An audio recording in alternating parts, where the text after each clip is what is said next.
The following program is rated TV MALV. It contains strong language, violence, and nudity. It is intended only for mature audiences.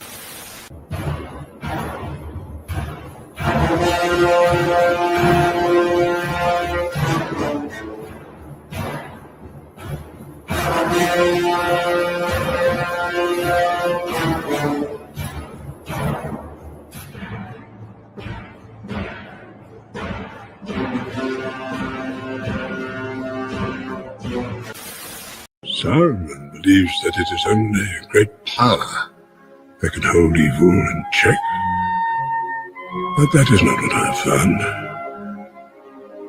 I found it is the small things, everyday deeds of ordinary folk, that keeps the darkness at bay.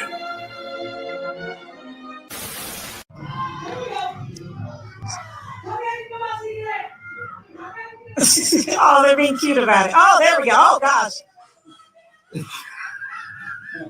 Oh, that guy's going after Dak. Oh, my gosh. Oh, my gosh. Oh, my, they ripped off the paper. Oh, my gosh. A few moments later.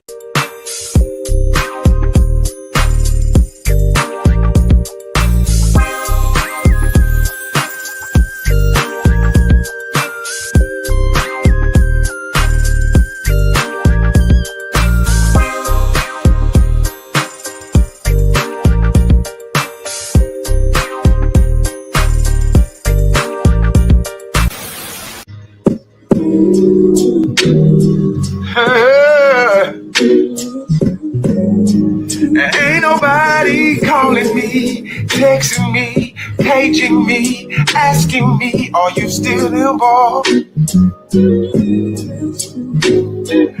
Calling me, texting me, paging me, asking me, am I still involved? Y'all usually check on me. Listen. I'm still involved. Oh, shut up, my boy. Hey, I'm still involved. Oh, I'm still them boys. I'm still them boys. Yeah.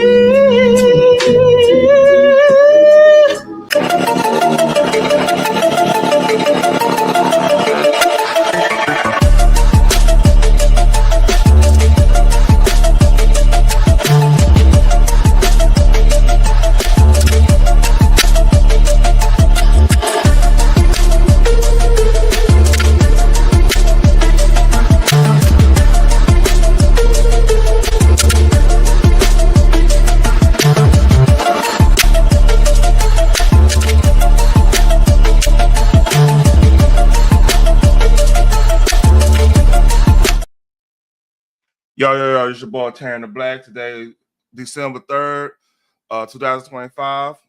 Happy late Thanksgiving and Merry Christmas to everybody who celebrate Hanukkah, whatever you celebrate. Happy that, whatever, you know what I mean? It's after Thanksgiving Nerdish show. I took the week off last week. Salute to you. I don't know who you are, but salute to you. Been watching Stranger Things. I got a little review on that. Let's see. Kevin Hart got in some trouble earlier. Got some something on that. Like I ain't gonna say he got in trouble.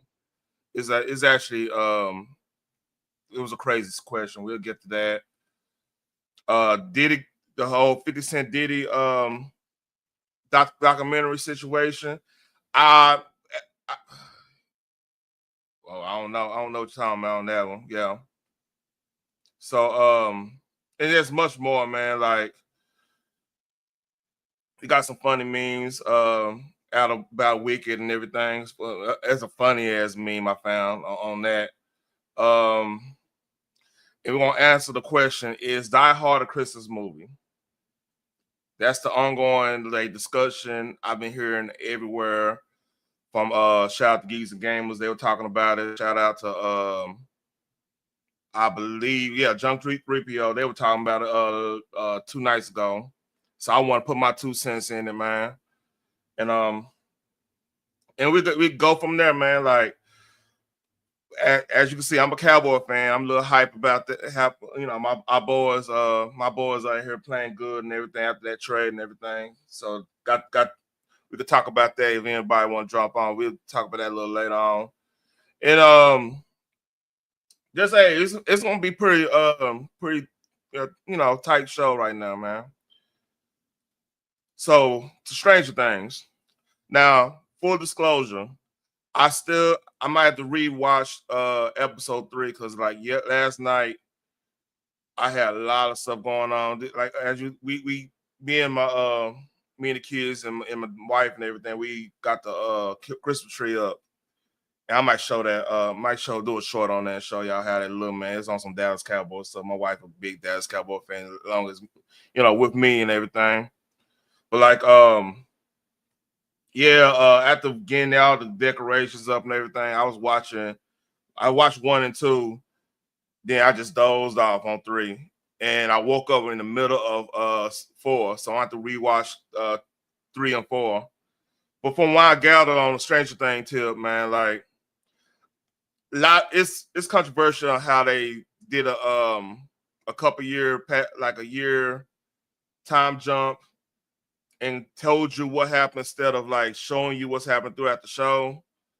That's always gonna be controversial take and everything. Like it's kind of hold up.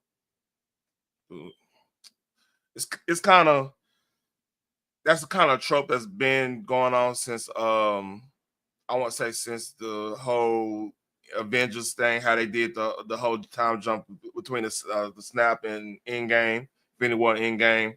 So that's a trope they do right now, but I'm okay with it because they did it in a cute way. With I forgot her name. The names always mess me up.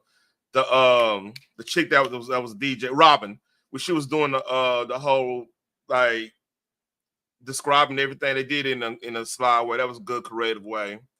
So I'm actually okay with it. Like my thing is, if you're gonna do something like that, if you're gonna do a time jump, at least be creative with how to explain the time jump. That was a new and it was like a tongue-in-cheek, sarcastic way of explaining things when it's like a situation where you highly censored and everything. So if y'all don't know, if y'all haven't watched any Stranger Things, this is the last season, and how they doing the release. They did 4 episodes during Thanksgiving and 4 episodes, I believe, during Christmas. So they split the season up and during the holiday, so people can sit down and watch it and everything. Which I kind of like that. If you're gonna do we're not waiting 2-3 a year later for the last 4. I believe I think Sopranos did something like that. They went like 6 months or something crazy. So you saw the last part of the Sopranos ending and whatever. And so I like how they did it. Like people gonna sit down and talk about it. So the first episode was pretty much filler. Well, Dre? The first one was pretty much filler, trying to put you on game of what happened since the last episode of season 4 happened, which that last episode of season 4 was fire. That was a good episode. So they brought you up to speed on how everything kind of got cleaned up. What is the town of Hawkins life is right now, and it kind of fill you in. So I didn't have no issue with that. The second one was more of they went more detail on, not detail, but they actually went through the action. The second one, I don't want to really tell the story, but the end of the first one, they was planning on doing something. And the second one is the aftermath of that planning stage of what went down with that event or whatever. I'm being vague right now. So to me, I like the pacing. I like the pacing where, you half the episode you was explaining what's going on, how everybody's life changed since the last event, so season 4. then you got into like the plot of what they trying to do, what their motivations are, and everything. So the Double Brothers did a good job with that. I think a lot of people gonna come out with this first couple. They're gonna come out lackluster just because of it's not a lot of meat to the bone on these couple episodes. Now I need, like, again, the first 2 episodes. Now I need to do the third and fourth episode again. I need to rewatch it. I don't do a whole review after I do that. But I like it. Now some of the jokes are falling flat for me. Now I'm not gonna lie. Here's the cons in it. Obviously, these kids they're grown. So it's kind of jarring seeing them act as if they teenagers when they obviously, like, they got mortgages and stuff now. You know, it's kind of jarring. Excuse me. But it's crazy. And like I wonder how older, like the young daughter, her demeanor is like weird. Like she looked like she's like a 5th grader, but her demeanor is like she in goddamn high school. It's kind of weird on how they doing that. I don't know what they doing with that. Her body language is weird. I don't know, do they telling her to act that way or whatever. It's weird because like it make you question, like, okay, is this person what's going on? Is she just, the demeanor is just different. It's just weird. Y'all watch y'all. I don't know. Maybe what's up, Cutting Edge? Maybe I'm in a minority on that. Something about her demeanor just didn't sit right with me.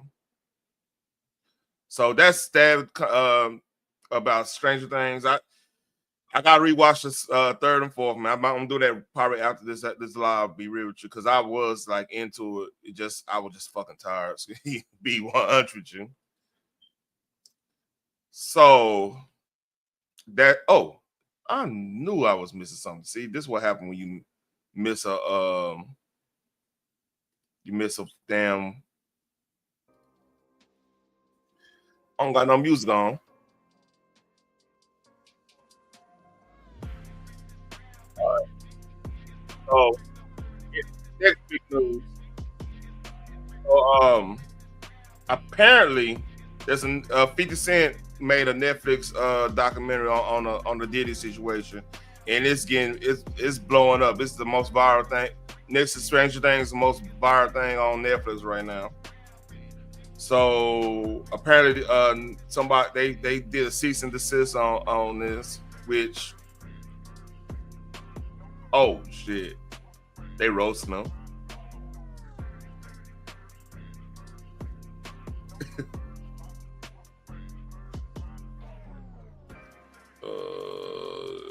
So I don't know if it's still up. Matter of fact, hold up. On remote right here. Let me go see if it's still up. This is live and direct. I'm gonna see if it's still on Netflix. What's up, Phoenix? Link is pinned, by the way. Is the link pinned still?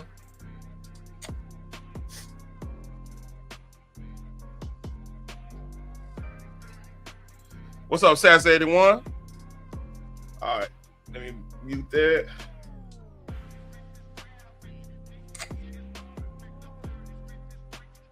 All right. Let me see if it.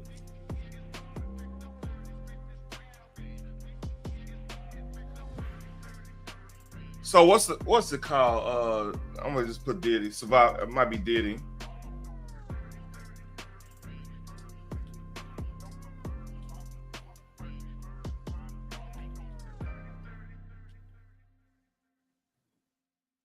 Yeah, it's still up. Diddy the Reckoning is still up.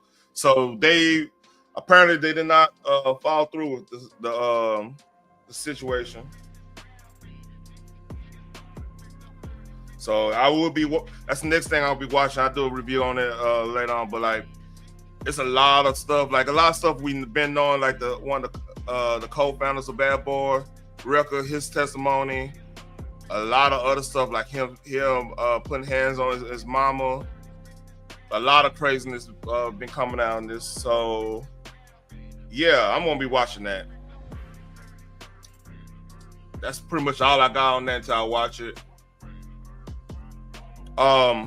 Let's see. Let's see some wholesome stuff real quick.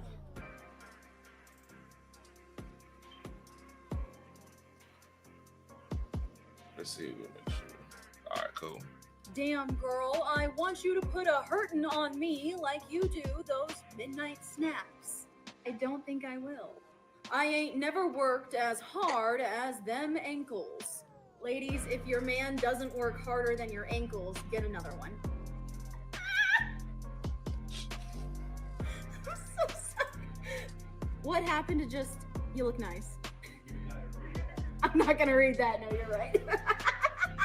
She's like the only fat 9 I've ever seen. I'm rare. That's what I get out of that. Why have fake news when you can have cake news? That's hilarious. If I could be a cake, what cake would I be? Cake and news is hilarious. Oh, I ain't gonna lie. well, That's we'll see what people come up with, I guess. I don't know. I'm kind of scared. Damn, girl. so. Yeah.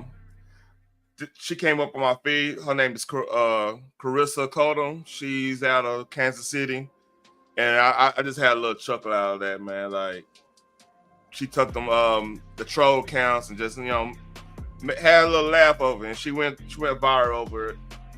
Cake news is that's a crazy. Yeah, I would support cake news. Oh, I can't show that. That's that. Yeah. So, as a juxtaposition of that, hold on, let me get past.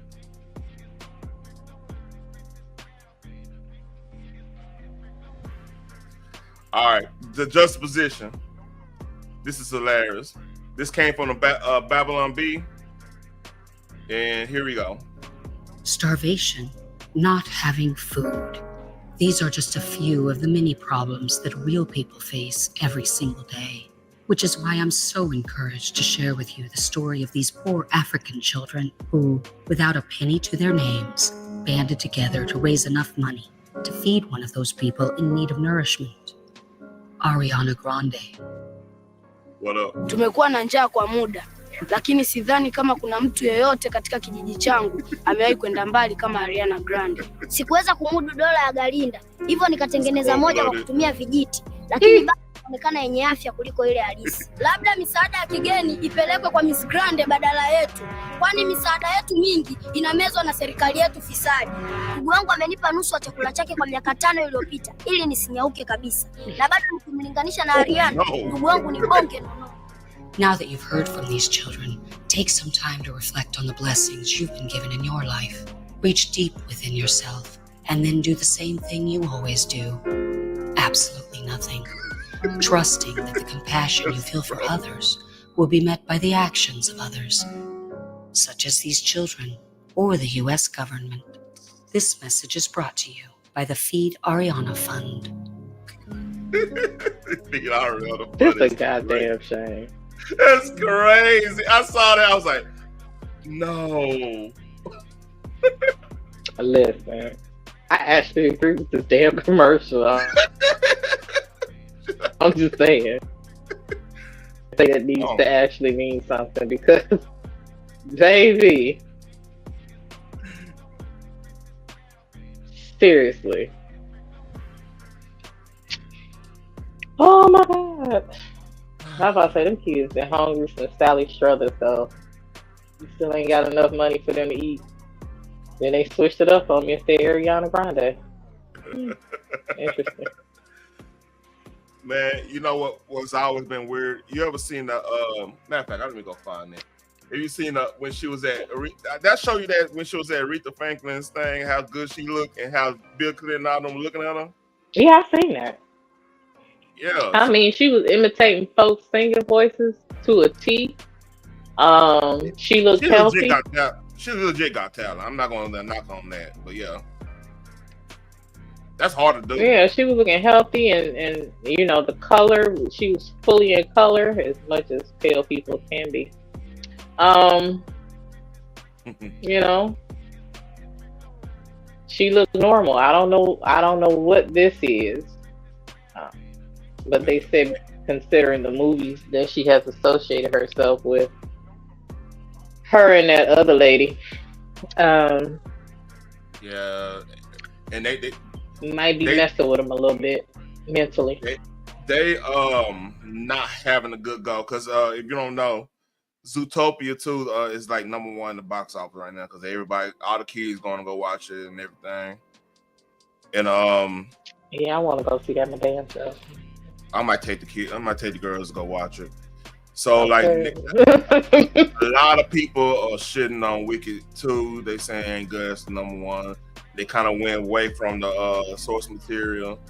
It just which they usually do. Which their relationship is just weird. Like everybody's saying how weird the relationship is. Yeah, that's been a topic of conversation.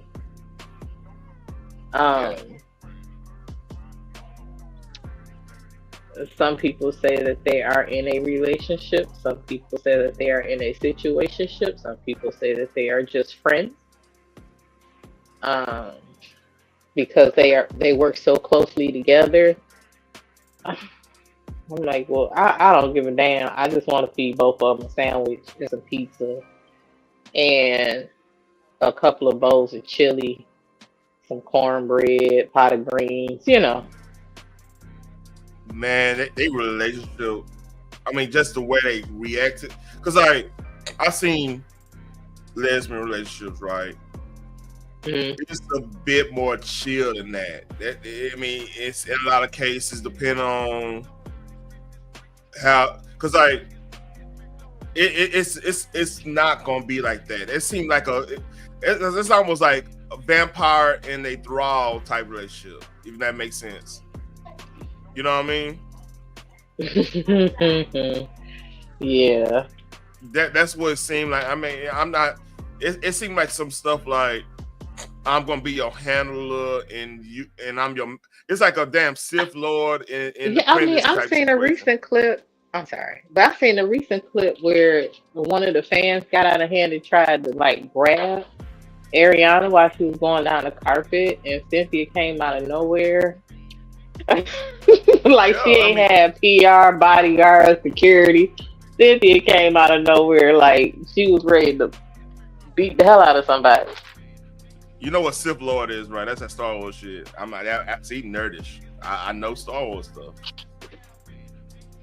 Like they're going to be two, the ruler two. Yeah, I'm sorry.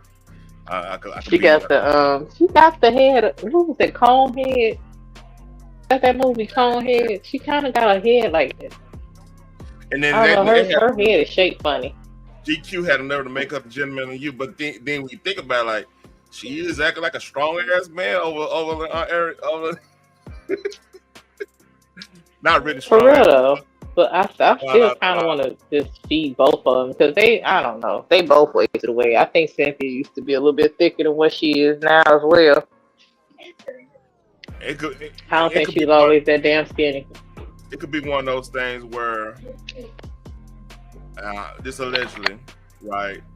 You don't have, you ever see, it's like a lot of if you've been ran through, and the only thing you can do is, if you've been ran through, been manipulated and all that stuff, there's only two ways you can go. You could kind of conquer and be in control of your sexuality type stuff, or you can uglify yourself to a point where you feel like you don't feel comfortable looking good to whoever's being your quote unquote abuser or being doing the dirty deed on you. So it could be a power move because, like, why make yourself look like that on purpose? You know what I mean? Yeah. I mean, considering how sick the industry actually is, because like they'll tell you have to lose a lot of weight, in order to be attractive. You basically have to be skin and bones, but then they'll also push you to have surgery to enhance certain parts of yourself. You know what I'm saying? Mm-hmm. So it's a very, like, that's why I say I don't participate in the spirit of confusion. A lot of people do though. Hey, So, in the industry now, it's different because like, yeah, at least let's say industry. Let's talk about the '90s. Yeah, you go get your booze done and liposuction and everything, and you know keep yourself tight. At least it's promoting some type of sexual type of energy. So, because at men work, if we see somebody attractive, we gonna try to find. We like, man, I find that attractive. We gonna try to find somebody that got that piece of attraction to them. We kind of piece together what we like in a lot of cases. You know what I mean? So like, if you had like, let's say like, think about all the attractive women that the bombshells from black media all the way on to like mainstream or whatever. They had certain things we like, and we tend to go and search out that thing we like from it, because like we don't look at it like I want her. We go like I want somebody to look like her or have that like just like her, because I think she got the perfect this or perfect that. If I can find something like that, then I could work from there. Then when I get to know it, I can know the personality. We could go from where we really gonna go after that. Like the visual's gonna get us in the room. You see what I'm saying? Visual getting us in the room. Your personality gonna keep us in the room. You see what I'm saying? yeah. Yeah. But like they not promoting it. This nothing. It's almost satanic in a way, because like it's very, because like a woman's beauty, that's the best. That's the biggest evidence there is a God, because like that's even just natural beauty, because like it's some things y'all can do that y'all won't even think is on that level. Like, hey, we looking at you, but like it's something God put in us to look at y'all when y'all have wet hair or something like that. I'm just saying, give an example. You got wet hair after shower. Oh,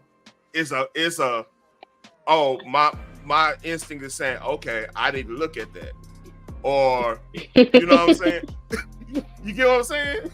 Yeah. And vice versa. That's to me, that's evidence as a God right there, just because of that situation. Like if you can look beautiful in your natural state in front of the dude, that's it. There you go. That's evidence of God, in my opinion.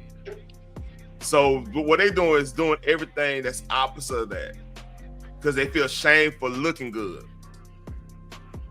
This is true. That's why now I would say this: whoever decides to get plastic surgery, that's on them. Do what you need to do to make yourself feel better. Because certain things, at a certain age, start to drop, droop, whatever. I get it. But it's also, on the other hand, that I was raised to believe God don't make mistakes. So however He made you, that's how He made you. He made you that way for a certain reason. Yeah. I know I've had many conversations with the Lord saying, look here, dude, this ain't it. But, that's just me with my insecurities, but whatever. But at the same time, it's like, if He didn't make mistakes, why am I going to have somebody convince me I need to fix certain things about myself? So here's my standpoint on the whole plastic surgery thing, right?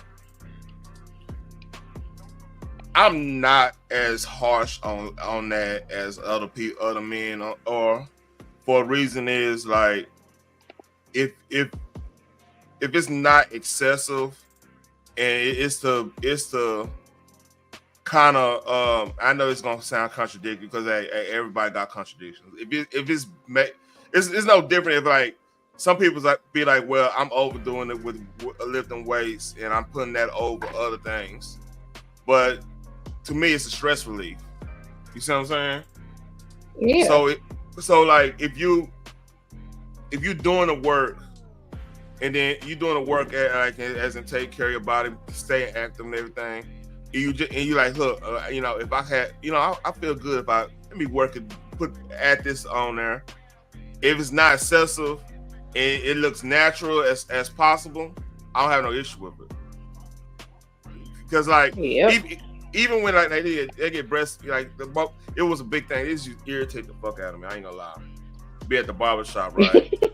and you know, the Show magazine or Smooth magazine or King magazine pass around, Jet Beauty of the Week. We we gonna check out, you know, what y'all got. Like, oh shit, look, hey, page, I think it's page 43. Don't quote on Jet. Don't quote me. Anyway. But we seen that oh yeah, she into photography and she majored in psychology, which I don't know how that adds up together, but hey, we hearing you. You know what I mean?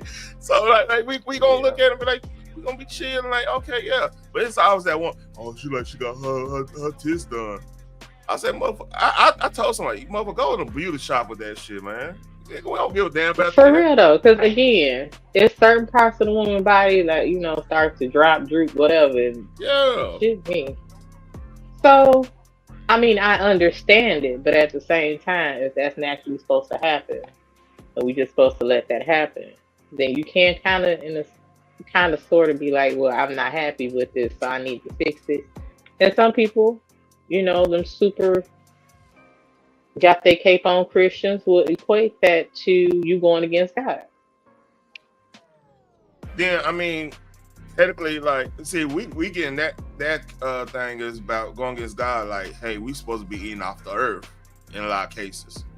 That's right. For what it is, but like, nobody's doing 100% eating off the earth type of situation. I mean, that might be a minority. That might be like what. You might have a couple farmers doing that, but still, I have family that's farmers. They're gonna supplement that with some at the store, because like it's a time thing. It's gonna be a time thing. So I think a lot of that real talk is a lot of people put their religion take on the jealousy thing. So you say, well, I don't agree with that just because you're not able to do something of that nature. You see how that works? Right. So we gotta, hey, the flesh come in. The flesh come in and use scripture. It's called, and people don't want to talk about that. Like, you gotta have that discernment. Like, where this coming from? Is this coming from a place where, okay, this is biblical, this is spiritual, and you just, I mean, you don't agree with it, so you don't do it. But like, why are you judging other people at that point? That makes sense. Yeah, because you're not supposed to judge. See, exactly. It's like I said, it's a two-way street. You can look at it one way, somebody can look at it another. Like I said, I was raised to believe God don't make mistakes, so you don't call God out on for nothing. God also said, "Come as you are," and if I'm angry, that's how I'm coming. You know, if I have something on my chest to say, I'm going to say it. Like, he already know what I'm thinking and what's in my heart. So me to actually profess that out loud, I'm just being completely transparent, which can't help but to be with the Lord. He knows everything. Yeah. So if he knows that I'm feeling a certain type of way about a certain subject, then I'll be like, well, you know, and I want to tiptoe around it. No, that's not what he's asking me to do.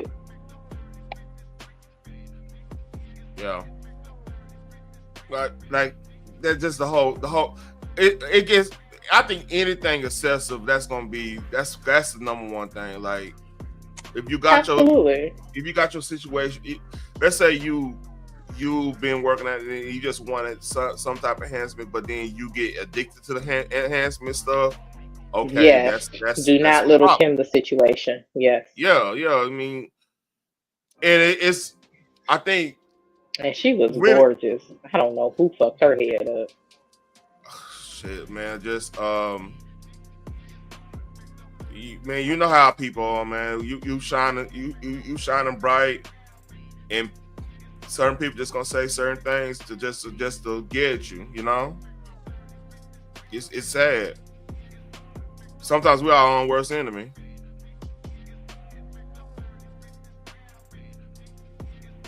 So, man, we went deep in that one. You there? Right. I'm sorry. I'm multitasking with some cheering. All right, don't whoop them kids now. Come on, chill out. You don't hear them screaming in the background. Stop. See, that's how rumors get started. I'm playing with you, girl. Come on, there. See, not dang it. Yeah. All right. They gonna clip that. See, she be beating them kids. Yeah. Well, I'm black and I'm a mama, so. Man, if I just have to raise my voice and they see, Let's see you a daddy. Funny story, right? So, I ain't gonna lie, man. Me and my wife, our arguments be funny. Our arguments be funny as hell. So I don't know. This came out of nowhere. So Sunday, Sunday I do arms with the, I don't know, gym I go to and everything. We do arms, and then that day, like we'll have church in there because we would just be talking about life and stuff and everything. That's just, that's really my fellowship. To be honest with you, because we got a group and everything. Yeah. So man, we had a good workout. I ain't gonna lie, man. We in there like Macho Man and Hogan, Mega Power. That's so funny. Hey, we're like, oh yeah, brother. Ooh. I'm like, ooh, coffee in the big time. Ooh yeah. We just in there talking. We were there talking, but we were having fun and everything. So my old lady was mad at me about something. She was like, really something like, damn, your arms so good. I'm like, what? What is it? You feel like you were being set up in that moment. She was like really going there, like, you ain't do this here? Yeah. What are you doing with your arms? I'm like, what are you talking about? I'm just standing here. It was funny. It was funny. And I just like, I really started messing. I just want to start pop my chest and stuff, and I like doing the whole thing. I didn't fuck with her. It was funny. She wasn't even mad at me no more. She just started laughing. The argument was over. I won. That's funny. So you won, and she let you think you won. No, I won that one. She didn't go on argue no more. If you want to argue, you're gonna keep on arguing, right? No matter what. Not necessarily. It depends on the location. Now, if it's out in public, I may want to just wait until we're not in public. We're at the house. Oh, then yeah, she ain't want to argue no more. That's why I look like, really, nigga. Yeah. I mean, I'm like, where this coming from? I came out like, where the fuck this coming from? So I mean, muscles came Ain't nobody about to be looking at your arms but her. Them her arms. Man. You desperate hoes gone somewhere. Man. Oh no, I'm fat, remember? I'm a fat, ugly, short motherfucker, man. That's according to a fat tall. Big as hell. Somebody. Grimace. Anyway, Die Hard is Die Hard a Christmas movie. Let's go through this video and let's see. We have this. Oh yay, Die Hard.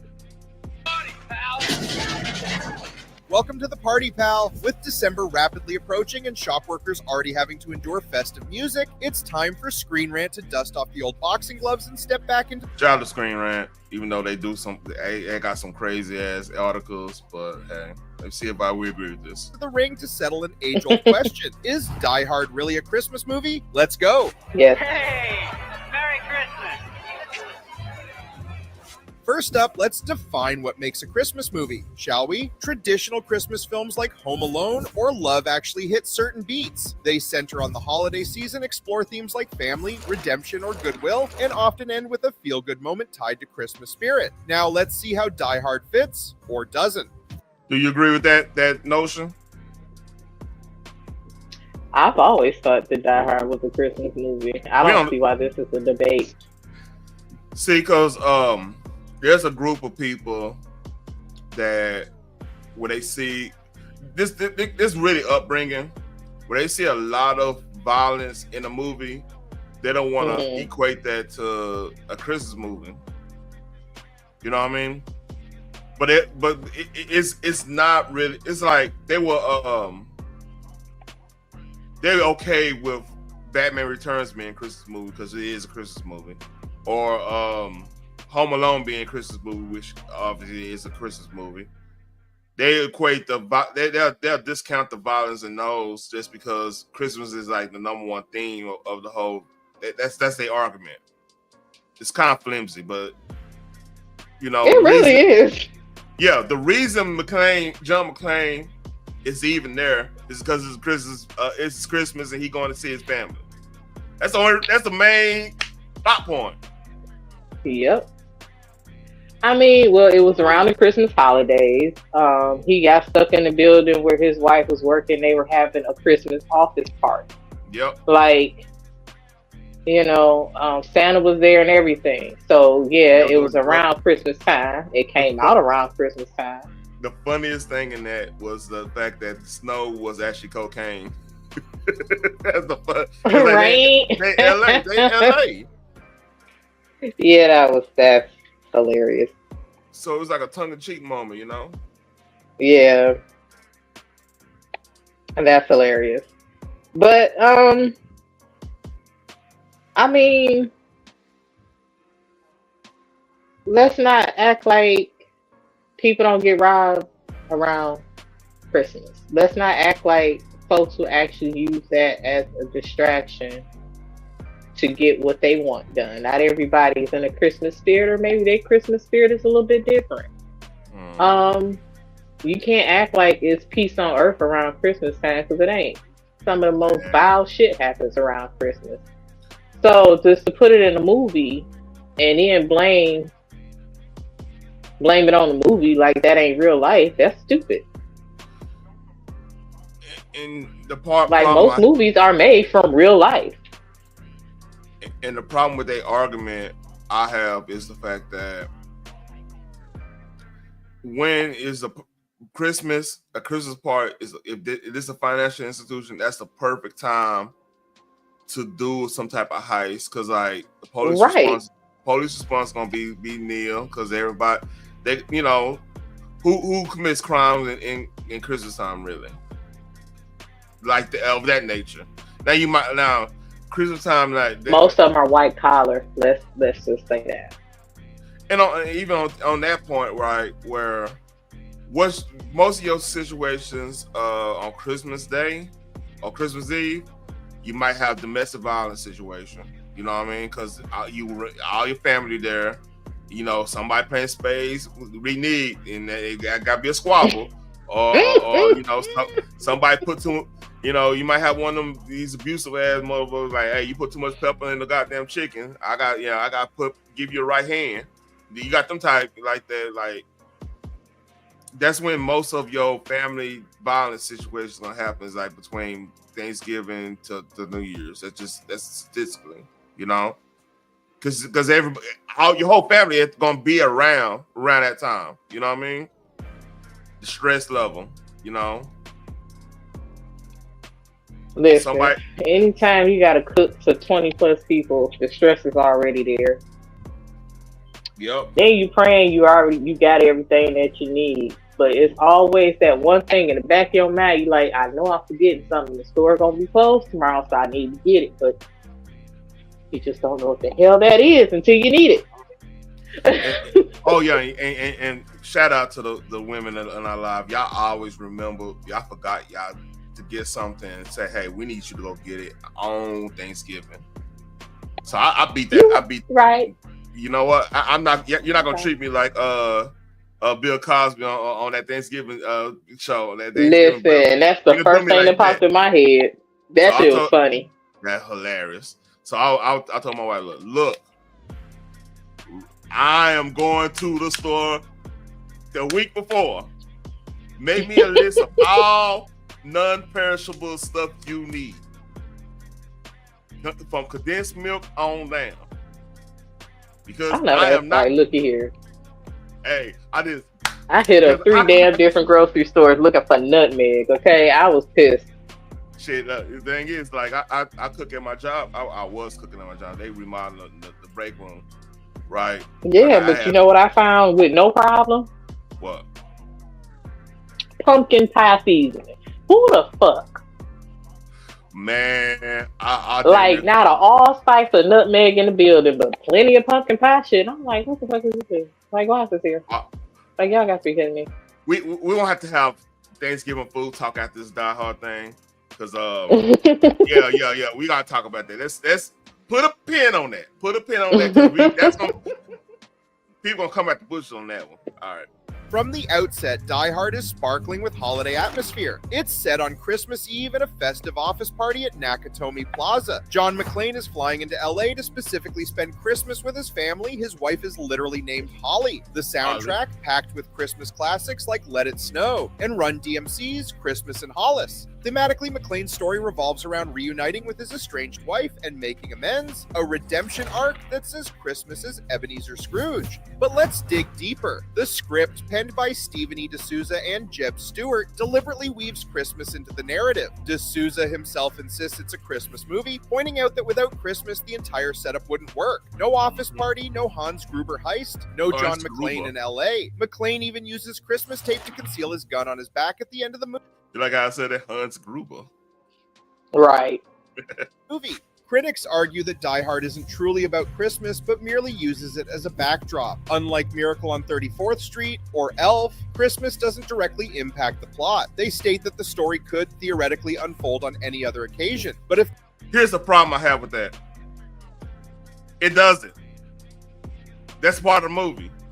Why you trying? This one thing I hate with this type of arguing. I think it's called. I think it's not deductive reasoning.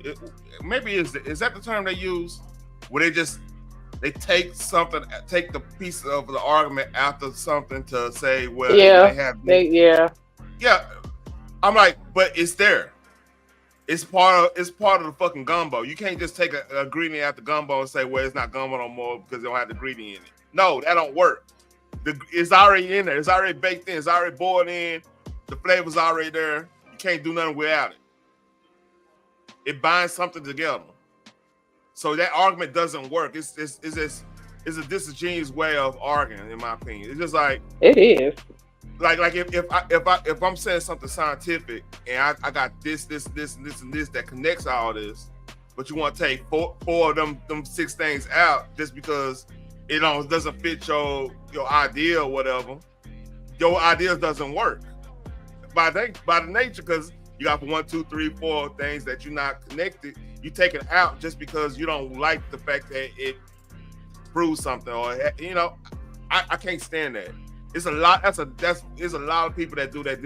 This is a genuine way of arguing. Like, you just take pieces out just because it's inconvenient. No, it's part of the whole goddamn situation.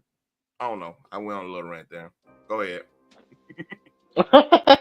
No, I completely agree with that. Like, the thing is, you can also say Home Alone is not a Christmas movie because, who leaves their little kid home by themselves during the Christmas holidays and don't go back to get them. They all enjoying themselves in Paris, whole nother country, while a kid is spending damn near a week at home by himself. Like, why would you go to another country for Christmas when you got little kids? That's another thing. That never felt. I can understand. And they better get on that. They got Home Alone right here, so I'm assuming I haven't listened to this. So let's see. That's true. Home Alone and even It's a Wonderful Life aren't Christmas movies. Kevin's family could have ditched him any time of the year, and George Bailey's infuriating Uncle Billy could have ruined his life and caused him to contemplate giving up at any point. If the test is heartwarming moments and lessons about the holiday spirit, Hans Gruber's infamous fall off Nakatomi Tower doesn't exactly scream Yuletide joy. However, action holiday movies have become more commonplace over the years. Die Hard flips Christmas tropes in a way that resonates with modern audiences. McClane, the everyman hero, embodies a different kind of holiday cheer. He's resourceful, persistent, and fights to save the day, all hallmarks of many Christmas protagonists. And while his journey might lack the sentimentality of more traditional fare, its final shot of McClane and Holly driving off together to Let It Snow does provide a sense of Christmassy closure to the movie. In the end, whether you view Die Hard as a Christmas movie might depend on how you define the genre. That part always makes made me laugh when he had his Christmas, he had the little Santa hat on. Man. Hey, I'm watching that. Like after I watch this other stuff, we gonna have to watch. Okay, because now I feel all reminiscing and whatnot. Go ahead. I didn't hear it. You said Oh, I was just saying, yeah, I can watch that movie too. It's feeling all like Christmassy. But it's always been a Christmas movie to me, no matter how other people would like to debate that to death. Yeah, it's people. Like I said, if you got my argument on, if you have to take things out of the movie to make your argument, you don't really have a strong argument. I said that shit was during the Christmas season. He went to an office party. He was trying to pick up his wife, but let's not act like these things don't actually happen around Christmas. Like, I don't know why people want to act like Christmas is like the perfect ass holiday. It's not. A lot of crap goes down. Which is why you have to remind people it's a season for giving. Because a lot of people don't have. Yep.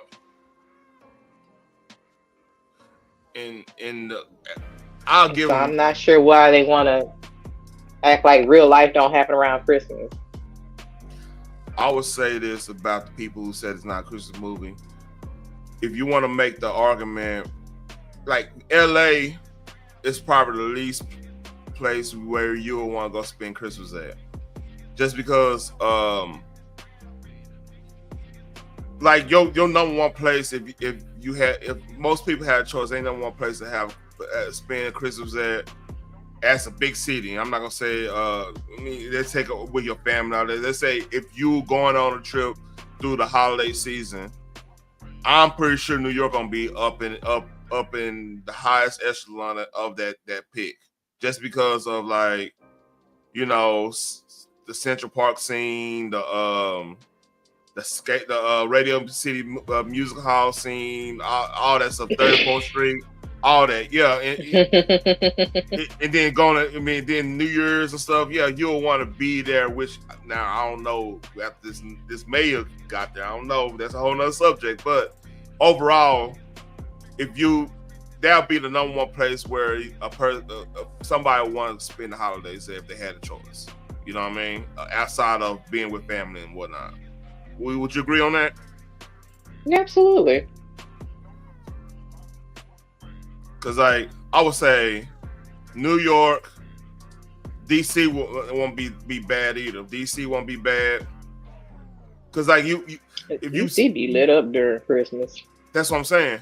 So if you're doing Christmas, it's gonna be more like the East Coast towns. Like, Denver will be up there too. Like up there in ski town type situation. That'll be up there.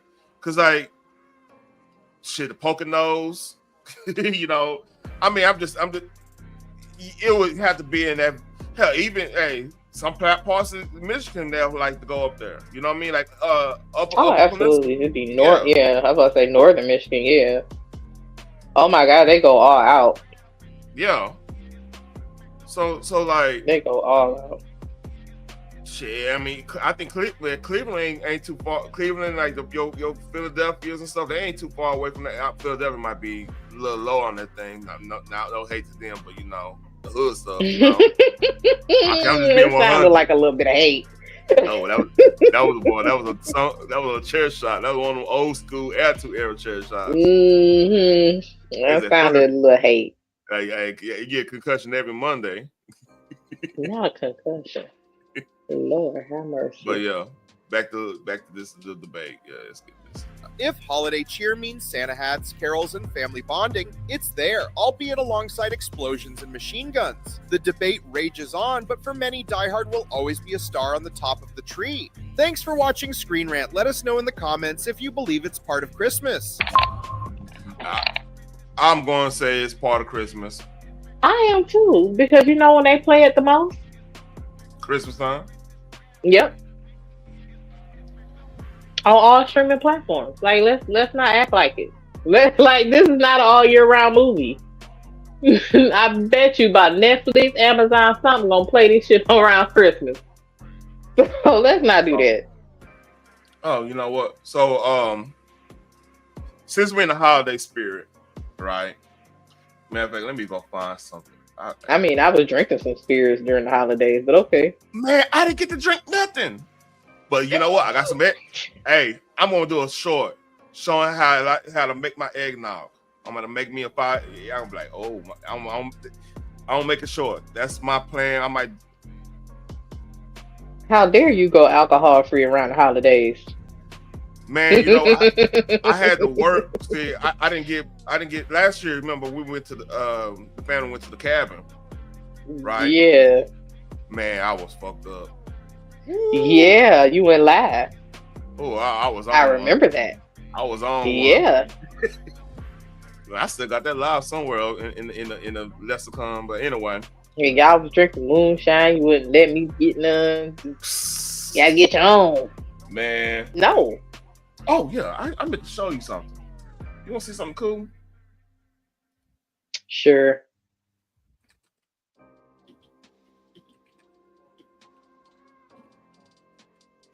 I found out about this. Let's see if I can find it.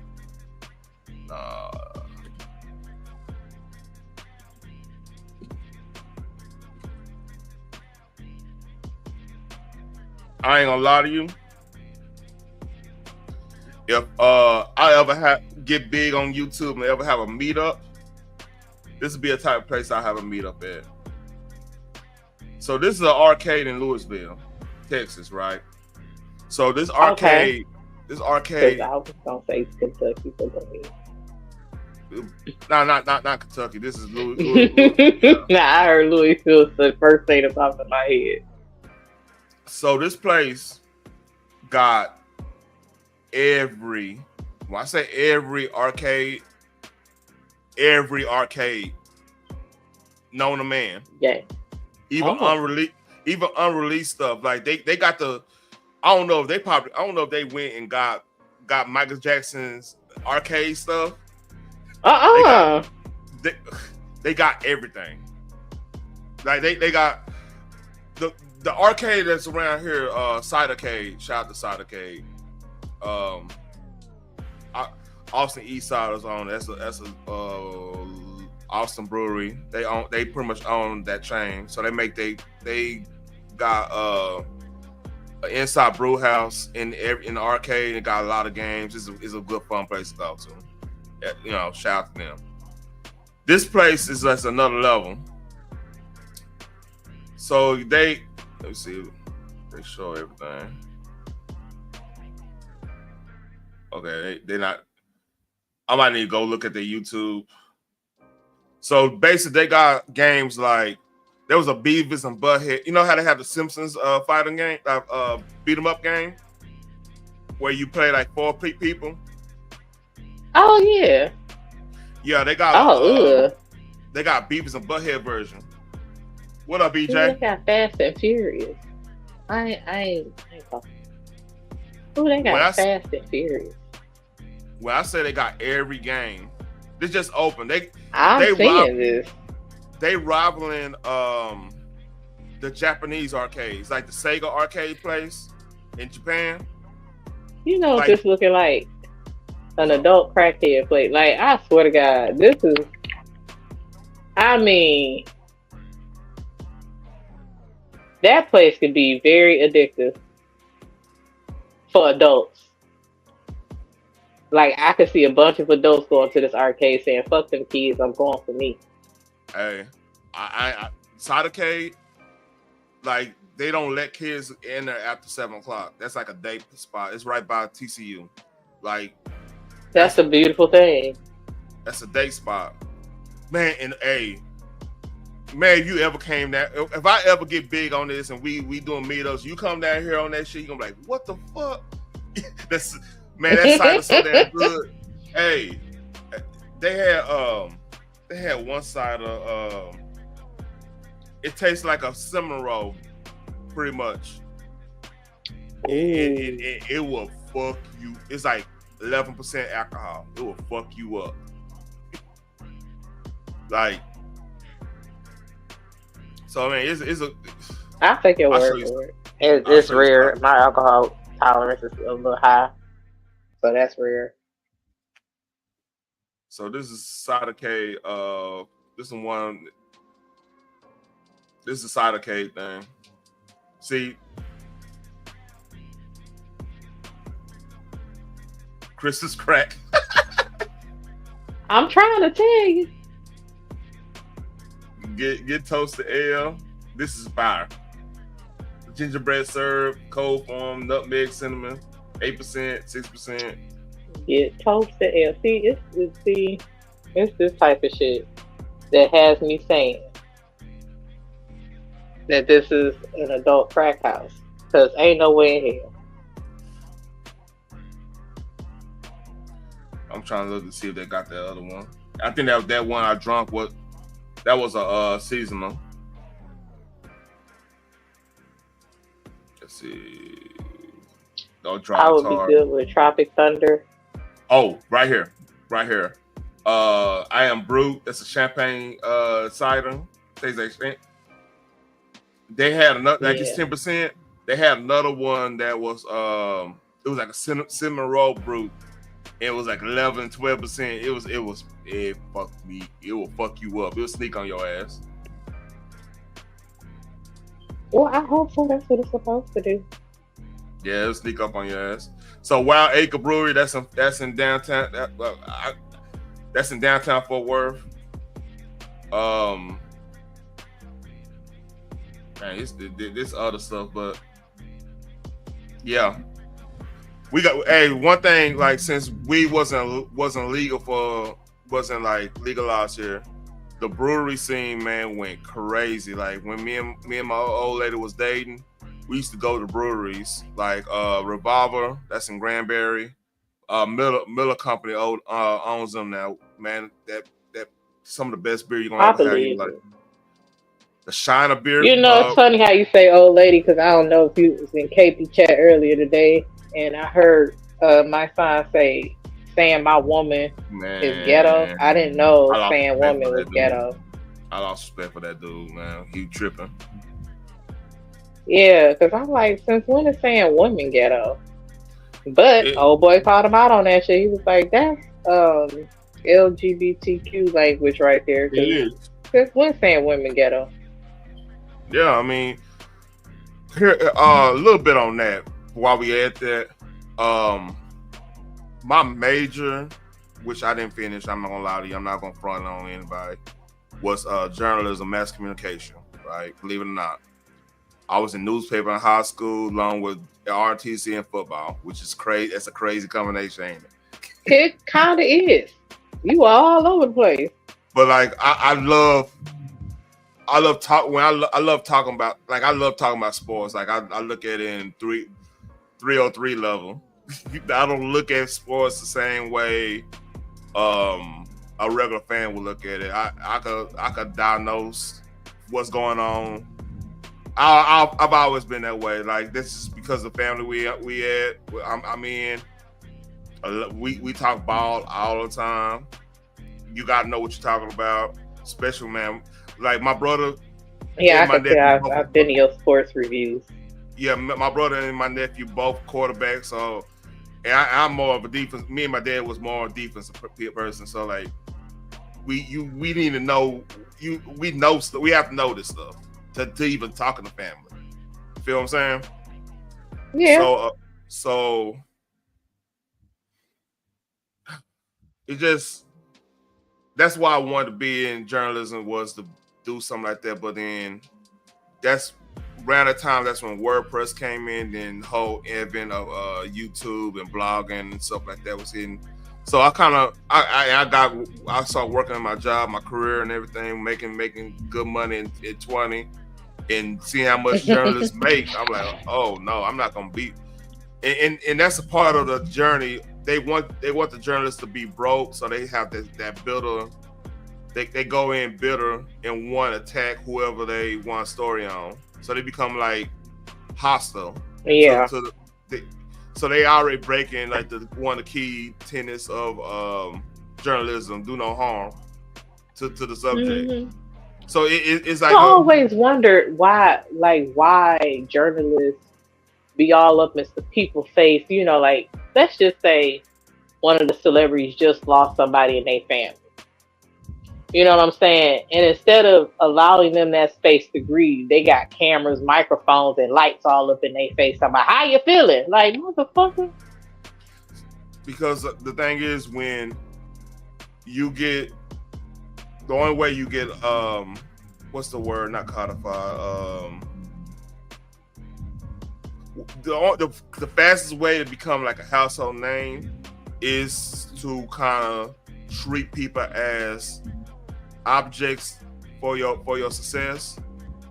Because like they'll justify and say, well, we putting truth to power, and that's the core tenet of journalism. But they'll say that core tenet, then they will not apply to do no harm, because like they're not factoring in that this might could hurt they subject mentally. So it's actually becomes a what's the word? I ain't gonna say foregone conclusion. It's a term. A real life damn issue, like it becomes a so they basically like they do that because like they believe it's a hypocrisy, because they one hand you're supposed to get the story, putting truth to power, the whole nine. But on the other hand, you're supposed to not do as much harm. But self-fulfilling prophecy. It becomes self-fulfilling prophecy. So now if you put mental stress on that person, maybe they do something else and you got another story. And you got another story. It becomes like a whole section, and then if you one-on-one on this subject, now you might get political if you know, tell the story the right way and end up doing this, doing that, and change society type of thing. So they look at the journalists, especially since journalism been been around, they looking at it at, all right, I'm gonna set a trap on this block, which is your life. That makes sense. Yeah, that's another thing, because they'll know that the person's life is in danger, but they don't give a damn because they're still trying to get the story. And it's like, dog, and it's not. I would think that having patience and actually treat people as humans will get you more interviews, because they'll feel more comfortable talking to you, not acting a complete fucking ass. Like I don't get that. I don't understand that logic. And it gets to the point where they're gonna be in a position to have to pick and choose. Like if that person you're going after, if they're a person that helped you get access to numerous other folks, see, that's when the whole you're supposed to be non-biased supposed to come and play.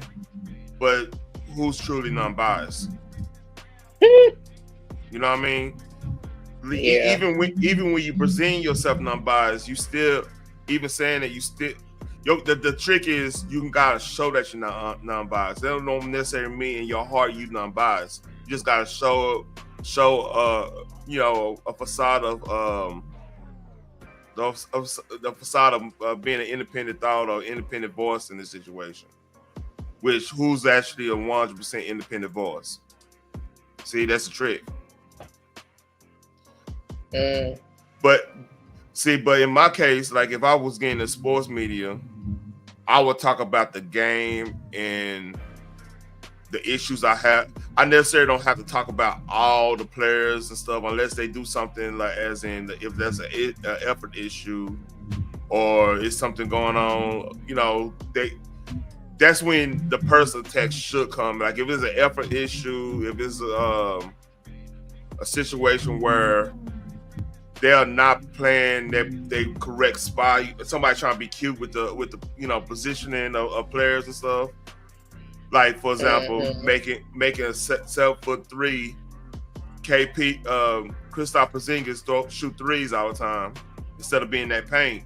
That's a positional issue. That's a coaching issue. That's somebody there is not saying, "Hey, get in that paint, get 10 rebounds and 20 points." You see what I'm saying? Yeah. Somebody telling him he needs to shoot threes. That's just true. You know what I mean?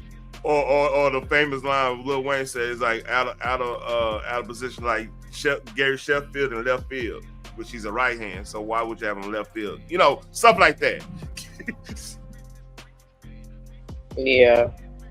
So it sucks. That's that looks like why a good place to go. If ever I come to Texas, I'll you say that's in Fort Worth? Cider K is in Fort Worth, Arlington. They got Cider K everywhere, even Austin, which I doubt you're going to Austin because we got big issues down there. No. I don't have no big issues because I'm a Texan. I'm going to go see my Longhorn play. Of course you don't have any big issues. I don't got no big issues, Mm-mm. Nah. It's other people that got them big ass issues. Oh man, big issue. No answer for the big issues either. Just big issues everywhere. I ain't seen his ass today. You say you're going live, but that's another story. Oh. Did he say that with a straight face? Possibly. So, holiday food, Thanksgiving food. Let's put an all-encompassing. All right. Mm-hmm. Your top 5. A food that I love to eat around holidays. Yeah, and it don't have to be in necessary order. Just top 5. That's fine. I love a good fried turkey. Wonderful. Okay. I like to do Cornishins on Thanksgiving instead of turkey because sometimes, turkey lasts a little bit too long. Cornishins is gone quick. Boom. Okay. I love my sister's greens. They are always top notch. Wonderful. Okay. Yum. My mom used to make this banging dressing, but she's been slipping lately. I guess it's the age thing. You ain't told her that, have you? Huh? You ain't said that to her, have you? I kind of did, but that's neither here nor there. Oh, go ahead. Like, what is wrong with it? This ain't you. But that's whatever. Yeah.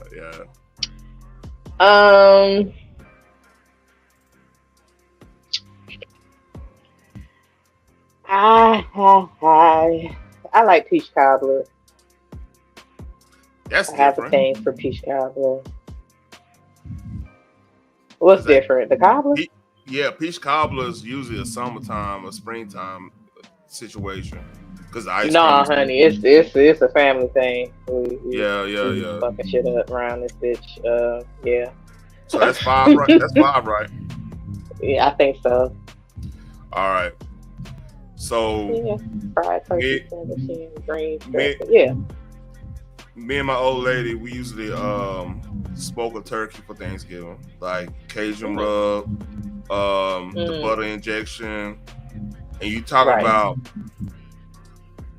turkey that's not dry. That's the best turkey. That butter injection is a different level. Absolutely. Use it myself. So basically, we had to do black, white pepper, gumbo filet, paprika, garlic powder, something else. I think basil and a little sea salt. That's pretty much the rub, I believe. And it might have some, yeah. And then my miss figured out a way to cook it, have a shorter smoke. So spalachit? That's taking out the spine, yeah. And we smoke it with hickory, I believe hickory and soak hickory and apple wood and apple cider and a little bourbon in that apple cider. You know, give that extra smoke. That's what's up. In the drip plan is gonna have a little apple cider and a shot of bourbon and then water, and that's the drip plan. So basically, when that smoke hit drip, when the smoke hit the drip down, and all that flavor just stay in the grill. That's the whole play. So yeah, smoked turkey is a shit. Real talk. If you do it right, collard greens. To me, collard greens might be the #1 soul food.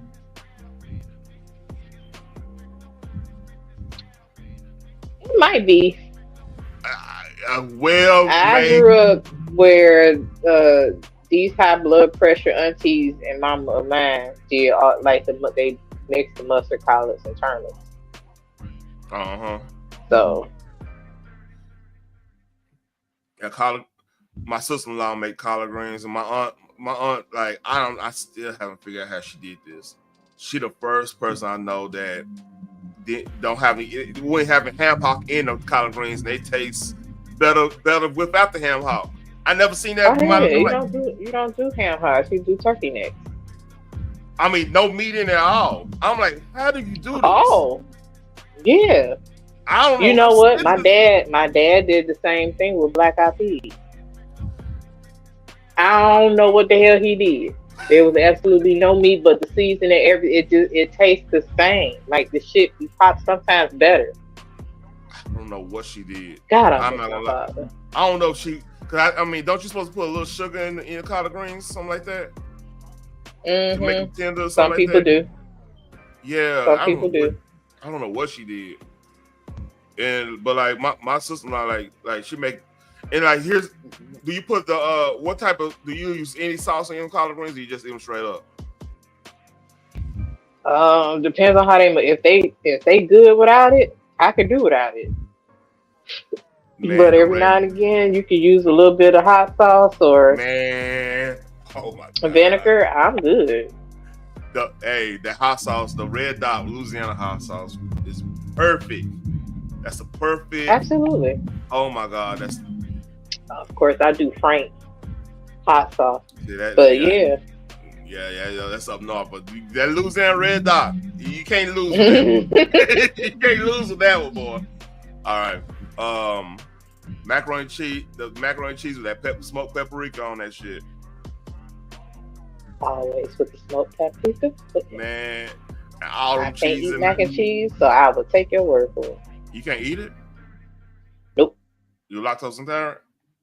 Yep. Oh shit, man. Yeah. And that's the only time I can make it, can't eat it. Damn, that's sad, man. I'm sorry. And you would, I feel bad for people who say they're allergic to seafood. I'm like, really? How do you live? Yeah. That's I don't get it. Turkey, collard greens, mac and cheese.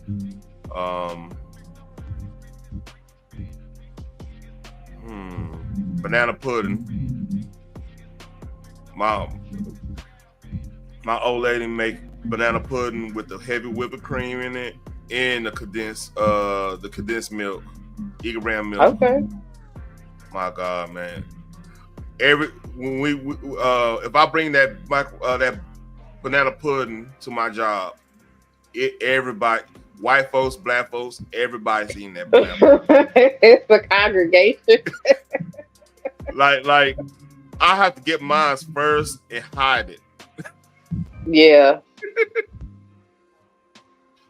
and that alone, like, everybody love my wife and my family. Just like, where you bring that banana pudding? I ain't never had no banana pudding.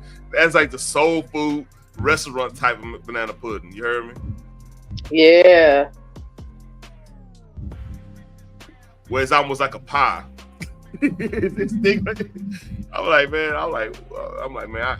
I don't even try. I eat one thing. I say I'm not eating no more because I'm not got to be a big bag. I want to be big bag for a good reason. I want to like lift the big bag. I don't want to eat the big bag. You know what I mean? That sounds. Yeah, that is two different big bags. Yeah. So I'm one more left. I'll put dressing on there. A good dressing. But I usually just eat collard greens. Oh, it's not dressing. Take that back. The ham, smoked spiced ham. A good spiced ham. Okay. Yeah, a good spiced ham. So the play I do, I don't necessarily eat yams. I eat a lot of sweet potatoes with the diet stuff and anything. I'm like, look, I'm eating bad. I'm big back today. Right, the other type of big back. And the thing is, I don't eat cornbread. Like I said this before. Like my granny made the best. I don't either. She made the best cornbread, and anytime I just don't want to eat nobody else's cornbread. That went to the grave with her. You know what I mean? I'm just give me some. A lot of people feel the same way about my auntie's chicken and dumpling. Chicken and waffles. Dumpling. Chicken and dumpling. Yeah, same thing. Yeah, chicken and dumpling. I'll say this: my wife can make some good chicken and dumplings. She's a, but you have to understand the chicken dumplings my granny made came from Jim Crow. Lord, not the struggle. It came from Jim Crow. Not you can taste the struggle. You know what I mean? And you supposed to eat that and go march. You heard me? You supposed to go march with Dr. King. No. That is hilarious. You are overcoming some shit. You know what I mean? That is hilarious. Yeah, you know, you eat that. You gonna go get you a church band and put your Sunday clothes on. You go out there and march for justice. That's what you're doing. It's supposed to hold you through the whole march and some. You have to eat. Yeah, that's a different type of chicken dumplings. You know what I'm talking about. You know when them old folks made chicken, man, it's different. I don't know what she did. I'm scared to ask her. I mean, I feel like I won't. She'll bitch that Baptist lady, man. But like, hey, she got a little hood in her too. I'm scared. That's hilariously funny. But yeah, I think that's what it was. I don't know what my auntie did with the band. I mean, everybody tried to copy like her, but they could not get it like she got it. I've never tried because I was too young and I was just like, I ain't going in there. Okay. See, my uncle. So my uncle had land in East Texas, right? So every time we go down there to go kick it, because my great grandmother was down there for a minute, and she came up here. She had, she was getting sick and everything, the whole nine. You know the game. It's back in the 80s. What I'm talking about. But like every time she came back with a chicken, and she'll bring that neck and make it from scratch. It was different levels, man. That's like I said, that's Jim Crow shit. Listen, snapping that damn chicken neck was like the highlight, man, of being on the farm. That don't and I saw my cousin them hunt that squirrel. I'm like, man, what the squirrel do? Like squirrel? What Yeah. I did not know you could eat squirrel until I went to the country. I was like, what is this? They was like, this squirrel. Oh no, I'm good. Yeah. It tastes like chicken. We'll give you some fucking chicken because I don't want something that tastes like chicken. I want chicken. And yeah, we had a crawfish pond too, like a crawfish thing. And like they used to have like summertime they had that trap down there. Get that trap, wash them up, get that dirt off and wash them up and everything. Put get that boiling water with the Old Bay and all that, the fixings. Yeah, hey, that's good eating. So I was told you can't eat shellfish either. Ooh. Oh, I'm just asking. Yes, I can. I'm just asking. You say you the sickest shut-in list. I didn't know. For rally, my God, yes. The sickest shut-in list is wild. All right, you want to see a crazy story? Are you gonna show it to me whether I say yes or no? All right, here we go. Mm-hmm. Shout out to Conan Noah. This is crazy. This story right here is terrifying examples of government overreach I've seen in a long time. A British IT consultant took a trip to America, shot some guns, posted a picture on LinkedIn, not Instagram, not Twitter, not OnlyFans, LinkedIn. And when he got home to the UK, he got arrested. He wasn't warned and not scolded, not written up. Arrested. And if you think I'm exaggerating, let me read it to you verbatim. A British IT consultant. Before we get in that, what do you think about that? First of all, why the fuck are you posting this shit on LinkedIn? LinkedIn is for business purposes only. It is not it's for networking and trying to get your, people connected for jobs or even just experience and blah, blah, blah. Business cooperation, stuff like that. That is not a place for you to be, unless you were actually on the job and this is something that you had to do to get the client, and still would not post that on LinkedIn. That will be on my regular social media page. I agree with that. I believe probably this, he posted it on there because we got to stipulate he's from another country. So hear me out here. I get what you're saying. Hear me out. Mm-hmm. Maybe he's looking at this like this is first of all, he's holding that gun wrong. He's too far back. Man. It's hell. I'm seeing a backfire happening. But they lean in that motherfucker. Lean in it. You know what I mean? But hey, I just got to sit right here. I don't know nothing. I don't know what I'm talking about YouTube. Right. But yeah. I mean, that's not even a good post. Anyway, that's another story. But in his Great Britain, that they don't have gun. They can't have guns. So he might be thinking this gonna make me look more badass or more regal to get that. Because if you're trying to get up an echelon, you want to be with the bros and everything. This might be a resume enhancer in his eyes. Not necessarily, because upper echelon, they like you to keep your fucking mouth shut, and they got to be able to trust you. And what the hell they do stays for where they at, not post it all over social media. Good point. But again, he could have did that shit on Facebook, hell, MySpace, Instagram, any other social media, LinkedIn. The only issue I have with him posting is the fact that he did it on LinkedIn, because LinkedIn is not for that. Yeah, a little crazy.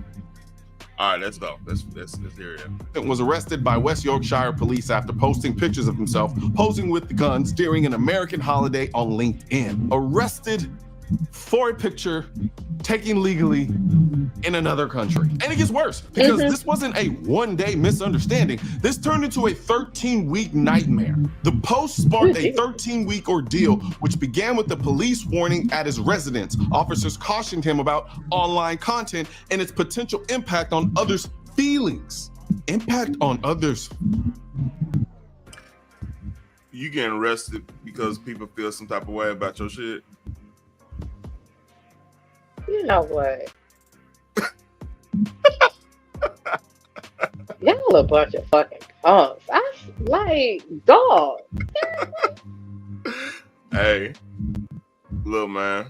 When did we start giving a fuck about feelings to this extent?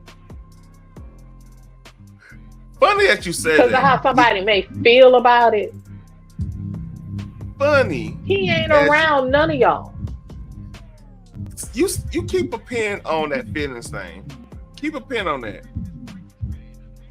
Feelings. You heard that right. We've now reached the point where a man can be arrested not because he broke a law, not because he harmed anyone, not because he threatened anyone, but because a picture might hurt someone's feelings. And I want you to think about how tyrannical a government has to be to punish you for something you did legally in another country that isn't even theirs. This is why I always say the Second Amendment protects everything. Because in countries where the government has all the power, this is what happens. And before I go deeper into that, and trust me, we're about to go deep, I've got something important to tell you. Even though Black Friday is technically over everywhere we sell, so right off when you, that includes right now, of course, wireless Bluetooth, and basically the part that blows my, let me show you. This was the origin. Authorities chose to arrest him on August 24th. So he tried to explain the obvious. This was in America, perfectly legal. And their response, we don't care, we're arresting you anyway. And then just when you think, okay, maybe that was a mistake, it gets even more tyrannical. Despite all charges against him being withdrawn, police returned to his property after 10 p.m. that evening and detained him. They dropped the charges and then came back to arrest him again. Help me on this one. Despite all charges against him being withdrawn, police returned to his property after 10 p.m. that evening and detained him. Bail documentation revealed accusations of firearm possession intended to frighten and stalking charges concerning a property photograph on social media. Excuse me, who the fuck was he frightening and stalking all the way in a different fucking country? How you get stalking with who's the victim did he stalk? It was that there's no victim in this. Y'all just fuck with him. Intended to frighten. Frighten who? It's on his social media. And stalking charges from another country. Because this seems to be an issue with y'all having where you at. He was in America. So who was he intending to stalk and frighten overseas? I saw the story on it. I didn't know how to make sense of this. Like, where is there any? Let's read. Let's read because it's confusing as hell. Like, it's not confusing. It's not. It's just dumb as fuck. It's. That's not law enforcement. That's harassment. It's intimidation. That's the state flexing its power because it knows the people can't fight back. And he summed it up perfectly. I've been put through 13 weeks of hell, he despaired, characterizing the police response as massive overreach. Massive overreach is an understatement. This is the kind of behavior you get. I'm sorry, man. How he holding his rifles just throwing me off. I'm looking at it was just a moment to take a picture. Yeah, my family would be roasting me if I took a picture like that. I ain't gonna lie to you. They say, hey, we're going to the range right now. Now they call me, we're going to the range right now. What? Right. We're going to the range. From a government that knows its citizens are unarmed, where the state can do whatever it wants, whenever it wants, with zero fear of the population pushing back. And this is what I'm always screaming about when people say, we don't need guns, we just need free speech. No. Look at that line. When did we get so thin-skinned as a society? Oh my God, he's gonna knock his shoulder out. I'm sorry, I just looked at that. You know, but you remember you just asked that? When did we get so if you from past episodes of Nerdish, I've been highlighting the downward spiral our allies been going on from Australia, what they were doing against Snoop Dogg, which that was in the video game industry, to Great Britain, what they're doing over there. And I've been highlighting that, you know, even if it's not too many people watching or whatever, I've been highlighting that for a reason. So for future references, when people wonder why a certain party is doing certain things, we can always go back and I say, hey, this is going on over here, this is going on there, this is the line some people gonna try to cross at one point. So we have to be vigilant because it happens fast. Like Great Britain wasn't arresting people for posting anything out the country ever. I don't believe, unless they're doing some terrorist stuff, like legit going to go, join ISIS or some shit. You know what I mean? Right. But like this is so out of ordinary right now, and it's sad, man. Because Great Britain used to have good, like, it used to just be fun. Like, you ever talk to anybody from Great Britain? They come here, it's like Disney World. They chilling. So I don't know. What you think about this? Okay, again, I hope he was just posing to take a picture and he didn't actually shoot like that. That's number one, like, because that's bothering me. Like, I see your shoulder get knocked out of the socket, holding it like that. I'm sorry, but that's just what I see. But as I read this, you can put through 13 weeks of hell, which is complete fucking overreach. I completely agree with that. 13 weeks is crazy. Because somebody feels a certain way. Like, he wasn't around nobody but whoever took that picture. You don't see nobody off on the side. You don't see nobody up front or behind him or anything. You just see it in hell. That could have the camera could have been on the stand and did automatically.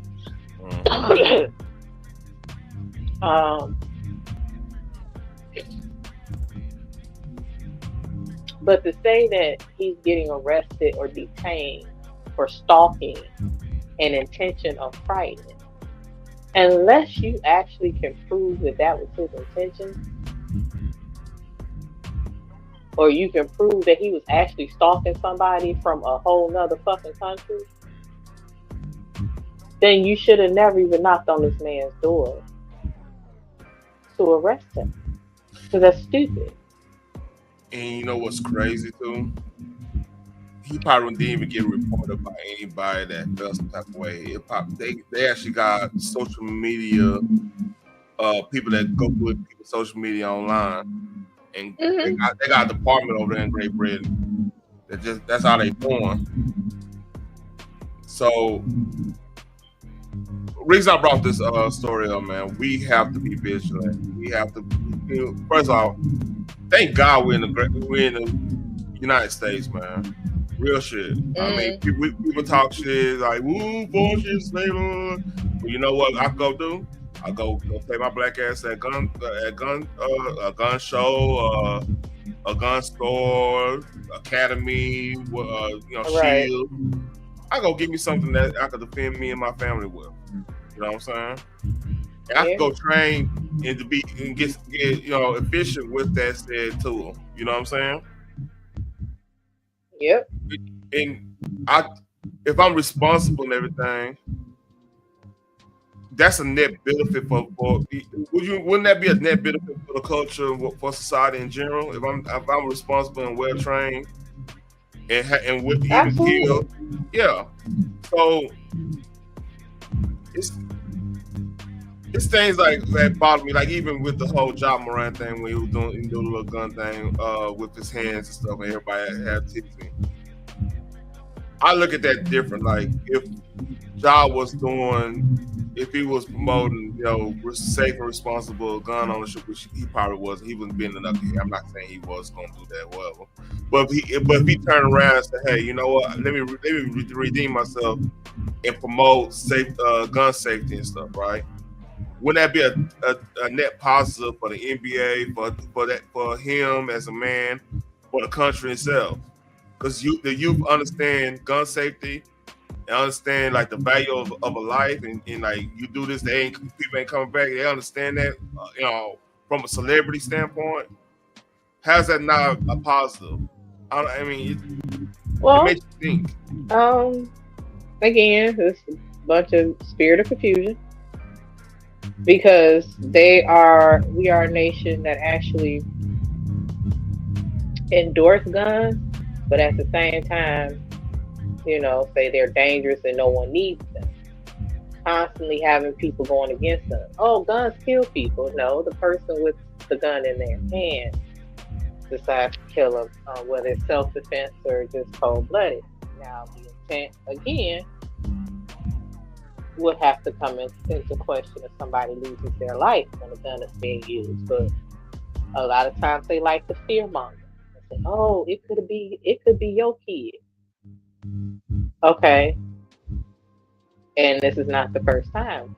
But y'all are the same people that used to shoot outside of our homes, burn crosses, and kill and drag our kids. So to now try to empathize and say it could be your children that could be doing this. Okay, well they can go outside and get hit by a car. Yep. They could be playing on a football field and get hit the wrong way and still lose their life. They can John Q it and have a bad heart, and the hospital and the insurance company is not trying to help me.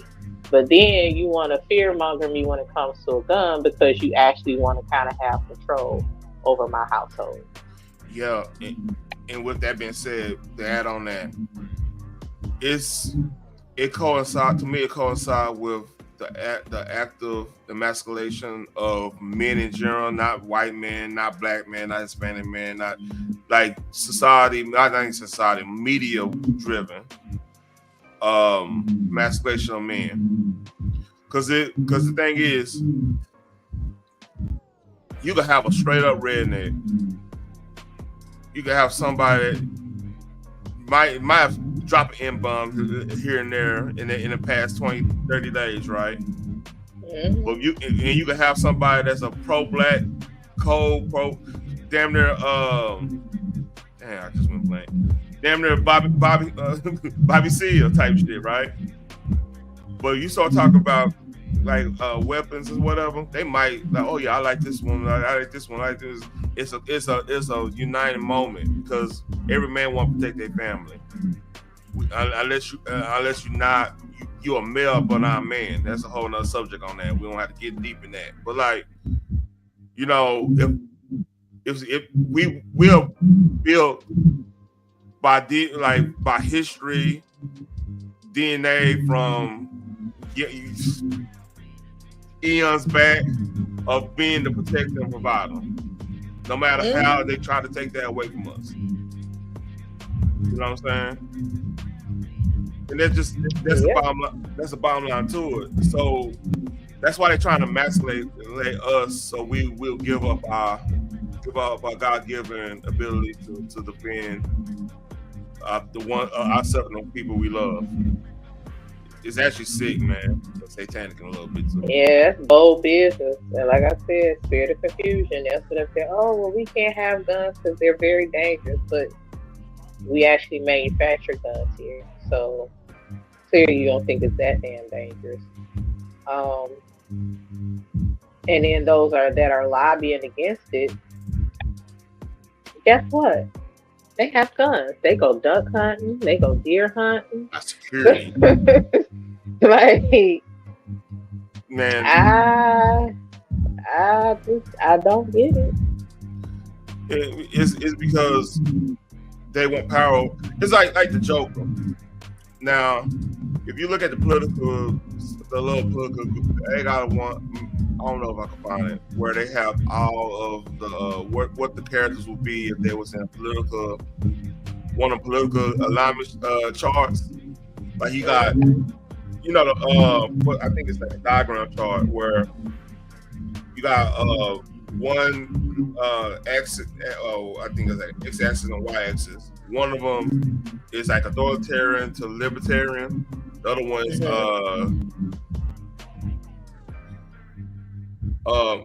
individualist and collectivist. That makes sense? In a way. So like on your farthest libertarian collectivist would be like the Joker. And the reason they say that is like the Joker thinks everybody is subject to his in a joke. So basically, like a comedian would use real world or real people to make a joke and stuff. Mm-hmm. That would be considered a leftist libertarian standpoint because they feel like that's you are their property for whatever joke or whatever they want to see, they see fit. Like your life is part of your life is their property because they're making something out of it. That's a logic. That's something. So like it's different spectrums on like the libertarian movements and then the authoritarian like a leftist authoritarian will be like the Communist Party or the Nazis, the fascists and stuff. That would be your leftist, and then the opposite end of that would be like your the religious aspect, like Kingdom of Saul and everything like that. And then your libertarian individualists would be like Ayn Rand and like a lot of libertarians. That makes sense. Yeah. So the problem with what's going on in Great Britain is that, and what's going on in society, like social, like Western civilization, the reason they demonize their men in general is because when you have a whole group of them, it's two things gonna happen. They fall victim to fanaticism, which that's how you got your Hitler, your Stalin and stuff like that, because you have a whole bunch of people that's being emasculated. They don't have pride in the country, but everybody treat them like shit. They're gonna gravitate to somebody that's gonna tell them, "Hey, we don't have to live like this no more." And if they get a gain of the whole society is gonna be at that person's under that person's mercy or whatever. Because like now he or she got so much power from the working man that being emasculated.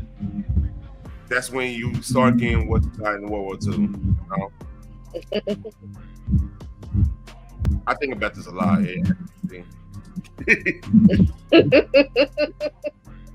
I can tell. I'll look at. I'll read a little bit what he said. Get this, then we'll talk about something else. I got 15 more minutes. Unless you want to, we can go through the night stuff you want to still. Okay. I sent you a couple of clips. So. All right. Okay. Oh, you don't have free speech without the Second Amendment. This man did something that was legal, harmless, normal, done in another country, and he got arrested for it. And he points out something that, quite frankly, has been getting worse. He questioned, when did we get so thin-skinned as a society? When? The moment the government no longer feared the people. You see, Britain banned guns, and look at the domino effect. First they took the guns, then the speech, then the pictures, then the opinions. People act like this is unrelated, like the Second Amendment and the First Amendment aren't connected. They are. The Second Amendment protects every amendment that comes before and after it. This right here is the canary in the coal mine. This is exactly what a country becomes when the people lose the legal, practical, and cultural power to push back. UK citizens now live under a government so fragile, so authoritarian, so power hungry that a LinkedIn photo can land you in hell, my guy. Do you know how insane that is? Well, they have an actual stabbing epidemic, a violent crime crisis, but this is what they spend their manpower on. This isn't just a story about one guy posting a gun picture. This is a preview. Yeah. I'm gonna put the link of this in the description. Man, it's a crazy story. We have to really pay attention, be smarter as just American in general, and specifically. Oh, I fucked that up. When they say we doing this for your own good, and you ain't get polled on it, be very good point. Good point. So I'm leave that link there for anybody want to go back through that. You know what I mean? That got icky. So I got this. It could be freestyle of them. I could put that as freestyle of the week. Leave that right there. Let's see. Hey, go on mute because we hear a backdrop. Oh, okay. Oh yeah, it's funny. I got a poke. It's funny.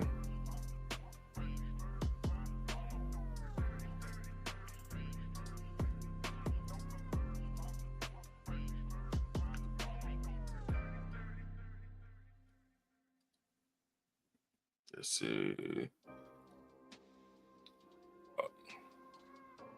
Do not redeem. Y'all might save the she wanted me to simp thing for fresh fry. I might do that Friday night if I ain't busy.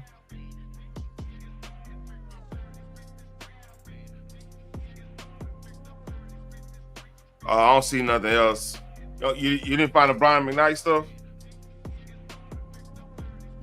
Yeah, I sent it to you. You must send it to me. Yeah, but say let me go all the way back. Oh, my contact getting dry on me. Don't you hate that? Yeah. You weren't paying attention. I wasn't paying attention?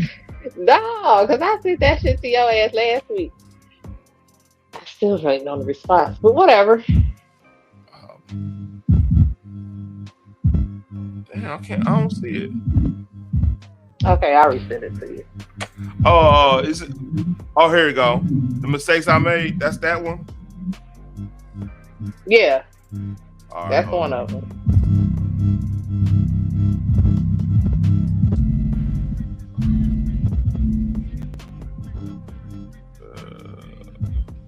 Oh, there you go. Man.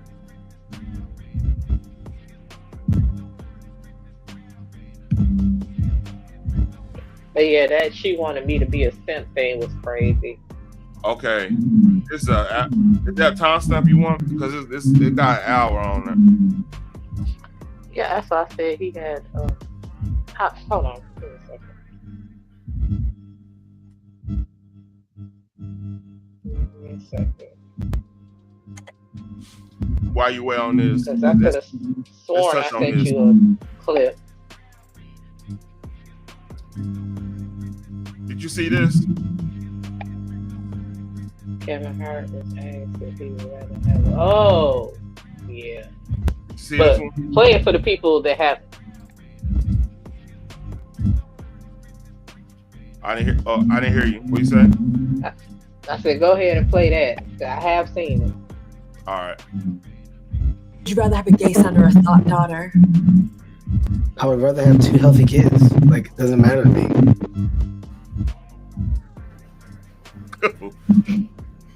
2 healthy children. And the fact that you have to, like, put them in those categories says a lot about who you are. Oh, no, don't you dare. I'm just telling you, I think the real problem is in the thinker, not the answerer. The thinker. Oh, shit. Maybe you should just ponder on that for a second. Would you give less of a fuck about gay rights or women's rights? Well, first and foremost, rights are rights. You should care about them all. Everybody has a voice, and everybody deserves to be heard. What I want to do is be a part of the change that the world desperately deserves, and hopefully get us to a point where we're all on the same accord. Would you rather have a gay son or a thought daughter? That is a crazy question. Weird. Here's my thing, right? I think the community needs some type of issue because they feel like a lot of people aren't really following. They ain't really with like the pride parades, or they're not really jumping to.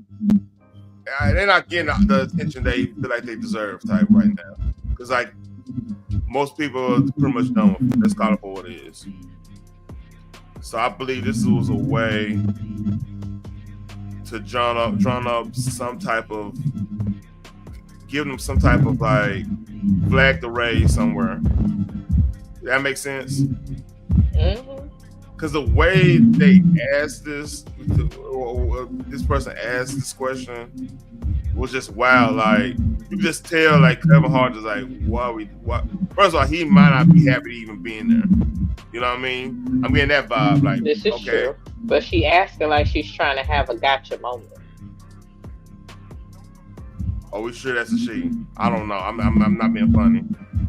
I don't know. Listen, the last time I said that you and Cutting Edge was trying to tear me up. But here's the thing. So I'm a hush. You said that about news anchor. But like, I don't know, man. Because look, I did deep dive right there. Hey, now we got deep dive. I know you did. I did deep dive. I did investigate. Look, I'm learning from major. I have to investigate and reporting to figure this out. I know you did. So I saw baby pictures. I was like, oh, okay, yeah. That she doesn't like. She probably was a hooper. You know, she probably was a tough hooper. You know what I'm saying?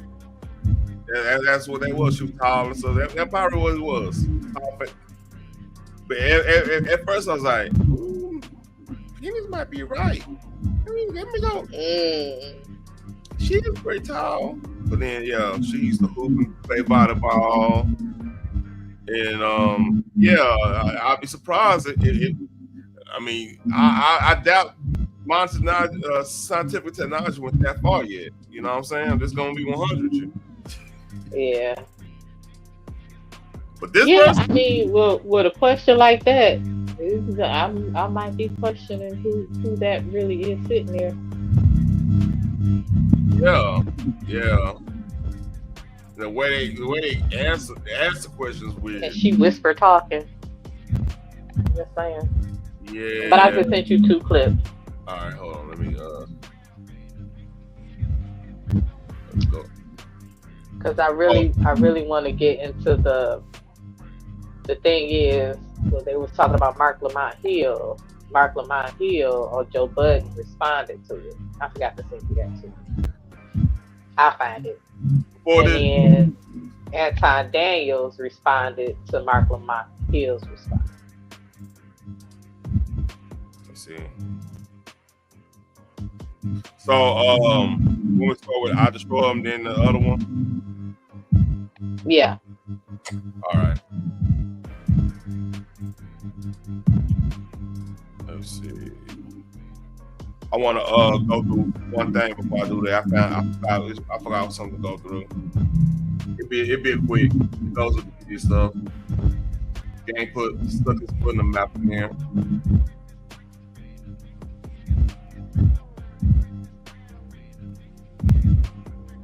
Oh, got a little extra pack. Hey man, learn everything.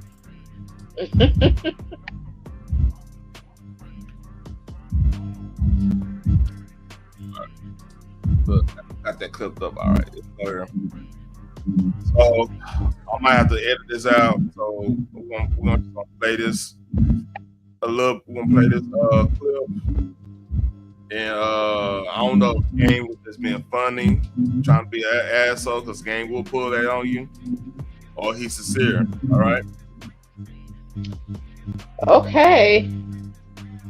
All right, here we go. I might have to edit this out. So if y'all watch the replay and this is edited out, this is because, you know, YouTube. Got YouTube. Somebody else ain't gonna say, hey, man, hey, sweet kills.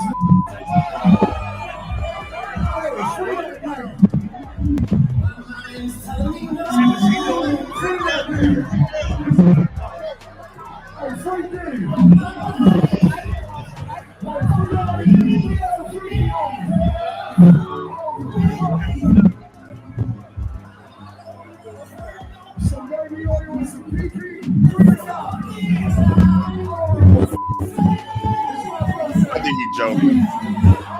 Yeah, I think he's joking. I hope so. Well, here's the thing. Yeah. I never believed R. Kelly should have been locked up anyway. The way they did it was unlawful. So for that, they set a precedent. I am scared of how they would use that in the future. That is my take on it. Nobody has to agree with me. You got something to that. I'm not going to argue on that one. You got something to that. Yeah. Now, also, I believe that those parents should be locked up because they were the ones that pushed their children toward R. Kelly, even without, oh, well, yeah, we kind of knew about the Aaliyah thing, but we wasn't sure. But we still left our child there by themselves with this grown-ass man. You know what I'm saying? And some of them, they said he was charged with trafficking. Well, a lot of those parents signed over guardianship to R. Kelly. but they not gonna continuously repeat that part. Yep, that part too. He had guardianship rights over those children, and the parents did not start complaining until the kids reached 18, and they had no longer had access to money, because now that the child is 18, it goes to them and no longer goes to the parents. Yep. So now all of a sudden it's a problem. He's a predator. I can't get my child away from him. Blah blah blah. Your kids didn't want to come back to your ass because they discovered what the fuck you did. Mm-hmm. So now that they ass deep into it, it's like, why go home when your whole purpose of me coming out here is to be famous, and that ain't happened yet. Look, you don't get no argument out of that. Like, it's the same thing with the Michael Jackson thing, right? Which I don't think he did anything of that nature. He didn't. The FBI said that man ain't do nothing. The FBI keep tabs on everybody. They said we never found anything unlawful that man did. I think that was a record label thing, because the man owned the rights to the Beatles, so that's some wealth we can't even understand. And he won, He bought a couple songs off of Eminem too, so I heard. Yeah, so that's the play, man, especially in the industry, because like it's remarkable that the industry that give us the stars that we love and cherish and everything. Not this. I won't say worship anything, because that's crazy. I don't worship. No, I can admire and not worship. Yeah, I admire the skill set and everything, the work ethic and whatnot. But like they always try to find a way to destroy them. Well, Eddie Griffin said that years ago. He said, if you notice all of our black heroes, they always have an asterisk by their name. And he said, Cosby, Kobe, Jordan, Tyson, they all have asterisks. Jordan with his gambling addiction. They called it a gambling addiction. Kobe, they tried to get Gail to repeat that shit after he died. Oh, he, did what he did to that girl, blah, blah, blah. Well, he was found not guilty. Mm-hmm. So why are we bringing this shit up? Who else? Mike Tyson. We all know what he went to prison for and served time for. And man, like each one of them have an asterisk. And that lady said she went to his hotel room.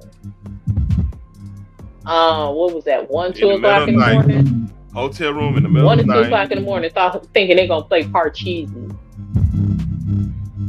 Girl, you know what the hell you went up there for, and you probably gave it up. And because it was a little bit too rough, you could say, "Oh, it was great." And what's so crazy too, man, is like that thing could happen to any dude. Legit. If a chick come over, this is why this is the benefit of being married, because we can check vibes. You know your girl's on some bullshit, and that's one positive. You check vibes, you could be like, you don't went through the rigmarole and all that stuff, so there ain't no secret or anything. You know what I mean? Right. But like you want to live the player life, which is cool. It's cool for a time frame, but especially after Me Too, because like really, you want to get down to it about Me Too, and y'all keep it a buck on this. That was a power grab, hands down. And this is the evidence to prove that. Why did it stop? Why did it stop with just women? When it got when these directors, strong on these dudes, because they signed a dotted line on some shit, right? Mm-hmm. Yeah, you got Kevin Spacey, which is part of Bryan Singer. Bryan Singer, he adopted to Israel. Kind of crazy. We don't have to get it. But like it's just wild though. Like it stopped at the dudes, and then like one of the founders of the Me Too movement was trying to seduce a 17-year-old. So that killed the movement right then and there. I mean, how you gonna jump on these dudes, and honestly, got true. Weinstein, if he had kept himself together, half them girls probably wouldn't turn on him. You know how the game go. It's the fact that you absolutely. That's the thing, though, because the casting couch has always been the casting couch. You know, you can't. Oh, I'm an established actress, but you can't imagine what all I had to go through. Blah blah blah. You had a choice to say no, honey. You had a choice, but you telling everybody literally you chose having a career was way more important than your dignity. Let's be real. You could have walked out of that office. What was the child star name? I forgot her name. They said her mom walked out of there. And they was like, hell no, we not doing it. I'm a cool ass girl. Like, you making me very uncomfortable. She walked out. Shirley Temple talked about that. Yeah, she walked away. Her mother walked away. Nah, I ain't saying that the mom ain't think about it. Cause who knows? Hey, and the game dirty. You know how they do it though? Back in the Gap, they'll separate everybody. They'll the young hot intern to get the daddy. Unlike the two young hot interns, I mean, not too many grown ass men is gonna push away two hot interns. You know, it's gonna be hard to do in that situation. One of the Zets gonna try to mess with mama, and then this the way they used to do business. Like they trying to, because they want what they want is. If you do it, they want the country to be able to do their contract, as favorable to them as possible. And the best way to do that, if you have to blackmail over. You see what I'm saying? So Daddy gonna push before you to sign that bad contract. Cause like he just in the room. He was just in the back office with two interns. They found him on tape. So she said, "Hey, I got no tape. You did this and that. You did this to you, and you did this to them. In exchange, we got all that on tape. Well, tell your wife, you better get this contract through." You see what I'm saying? Right, and they do. Oh, and by the way, they underage, so we're gonna really put it on you. You don't get this shit done. They underage. I want to have two underage interns. Yeah. I know you've been to concerts and you see how women react to any entertainer on stage. You know what I'm saying? Like I said, the casting couch has been around since ever. Okay, so if you going into this now officer taking a meeting at night, or even sometimes during the day, that's not just restricted to night, but especially at night. You know, it's 10 o'clock. Well, it's kind of after hours, you know, can we do it in the morning? Because I kind of like had other things to do, blah, blah, blah. Got to get up early. I ain't got time to be out drinking and being untoward 10 o'clock at night with some man I don't know. Yeah. You know, even though you have a reputation of being a producer, yes, I do want to do this film, but can we, you know, office hours are from 9 to 5. Period. So I can't meet you in the office. I got to meet you in a bar. I got to meet you in a hotel room. I got to meet you, you know, at certain places that are off, not in the office and not during regular business hours. And then you have a choice whether or not you're going to go or not. And again, casting couch been around forever, so you already know what it is. And then you still decide to go just to see, well, I'm going to be the one that's not going to get broke down and blah, blah, or bent over or whatever. You already know what it is. And then you want to start a whole movement. And then the person that started the movement, you looking like, really? Hey, here's the thing. You'd be surprised. Think about this. Think about this aspect, though. If in order to, because if survival is on the table, it's to survive and be past a part of your life where you feel threatened. I'm not saying you, I'm talking about in general. A lot of women will lay on their back to get out of a bad situation. Let's call it for what it is. And justify it. And they will justify it. You know, like prostitutes do it all the time. Yep. I mean, not even. I'm just giving them as an example. They do it all the time. They know they compromising themselves, but they excuse it, justify it, and they lay there and they say, "Yep." And even if you, I'm not saying you. I'm not saying that. Like I know nothing. If you have a generational curse of like you won't be stuck in the trailer park, or you know, you got one of the shameless situations where you come from a family full of losers, and the only way you can break that, you feel like you can break it because like stress and the one that have a stable situation, man, you'd be surprised what these women will do to have that opportunity to even get to that point. Right. It's sad. You know? There's a lot of women that come and say, "Oh, I'll do anything to be in a movie, or I'll do anything to be in this TV show," and they mean it. They want to get on, like they're gonna do whatever it takes. And they will, and some will turn their back, turn you over you in order to get there. Absolutely. So I mean, tell me, like a lot of these chicks that get caught up in a whole Diddy party thing, they get caught up in that room or whatever.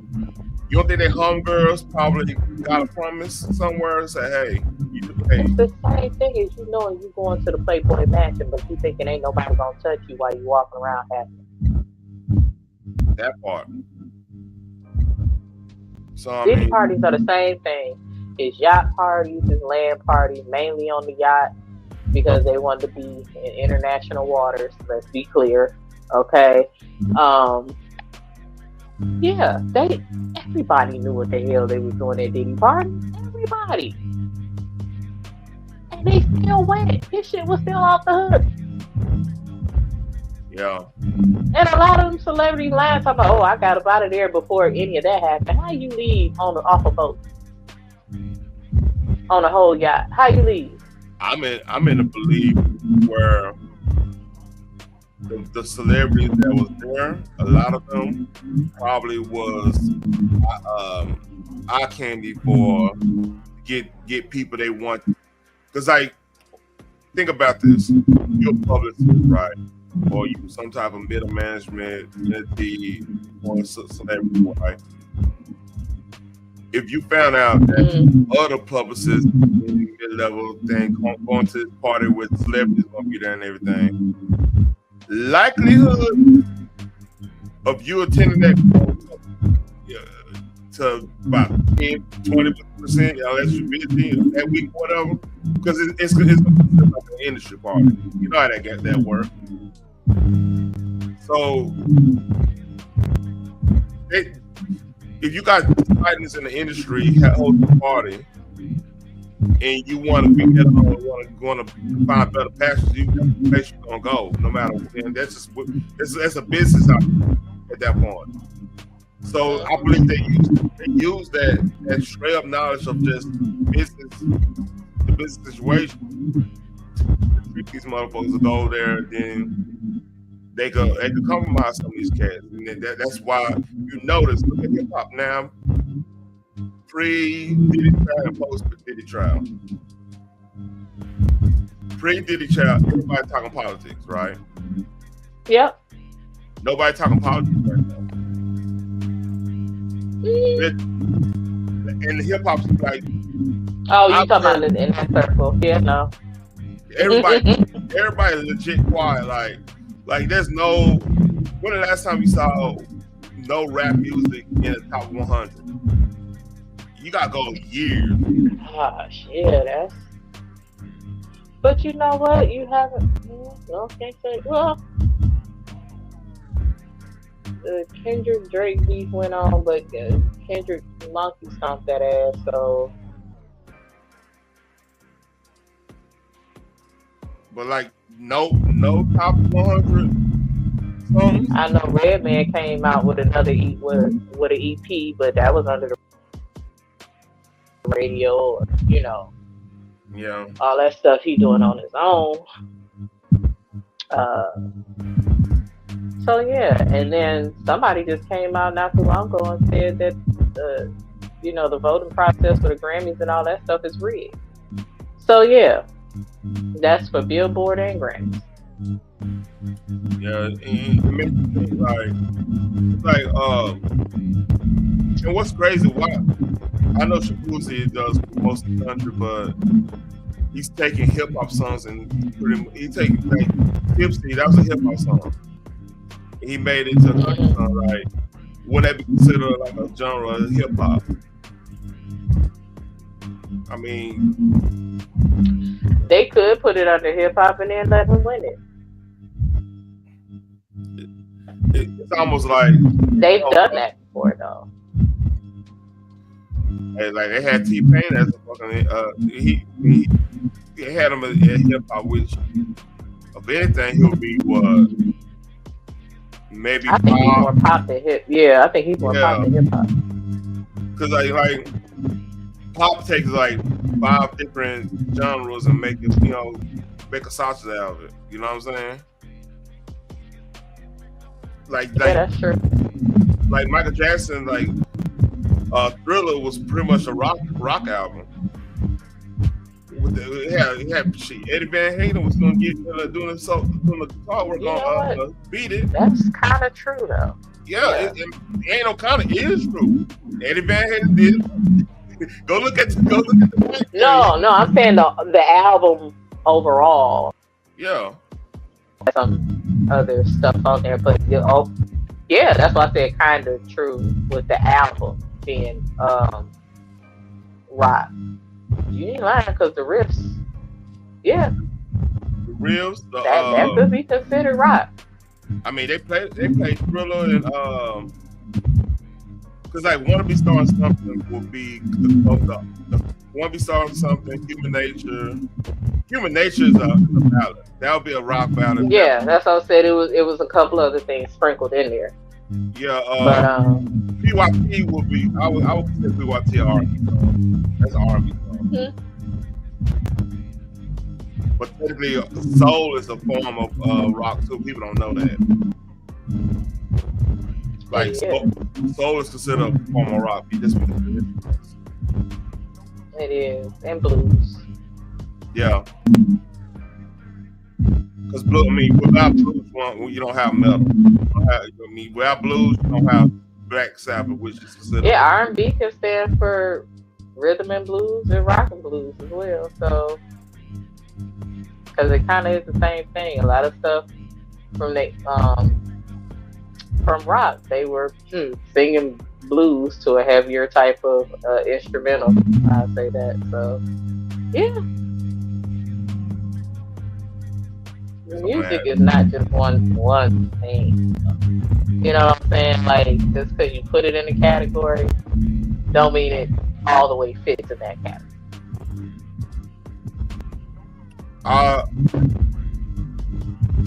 There's elemental truths of what certain music genres is part of. You know what I'm saying? Because like you won't have like it's like 3 main branches of music, right? The classical, basically like your Beethoven and strings and stuff like that. Gospel, you can argue gospel because that's like that's pretty much one of the biggest essence of music in Western civilization is the gospel type of stuff. So, you know what I mean? Because at one point they used to preach a song in some places. You know what I mean? And I'll put because like without gospel and all that, you don't have blues, you don't have country, you don't have folk. Because folk is that's a pretest of country. You know what I mean?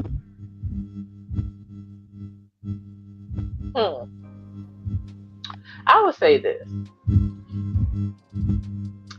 Now, I think for the most part, R. Kelly is the king of R&B, right? You can put R. Kelly, you can put Bobby Brown on that. I mean, that's an argument for that. In every genre. Yeah, that's an argument for that.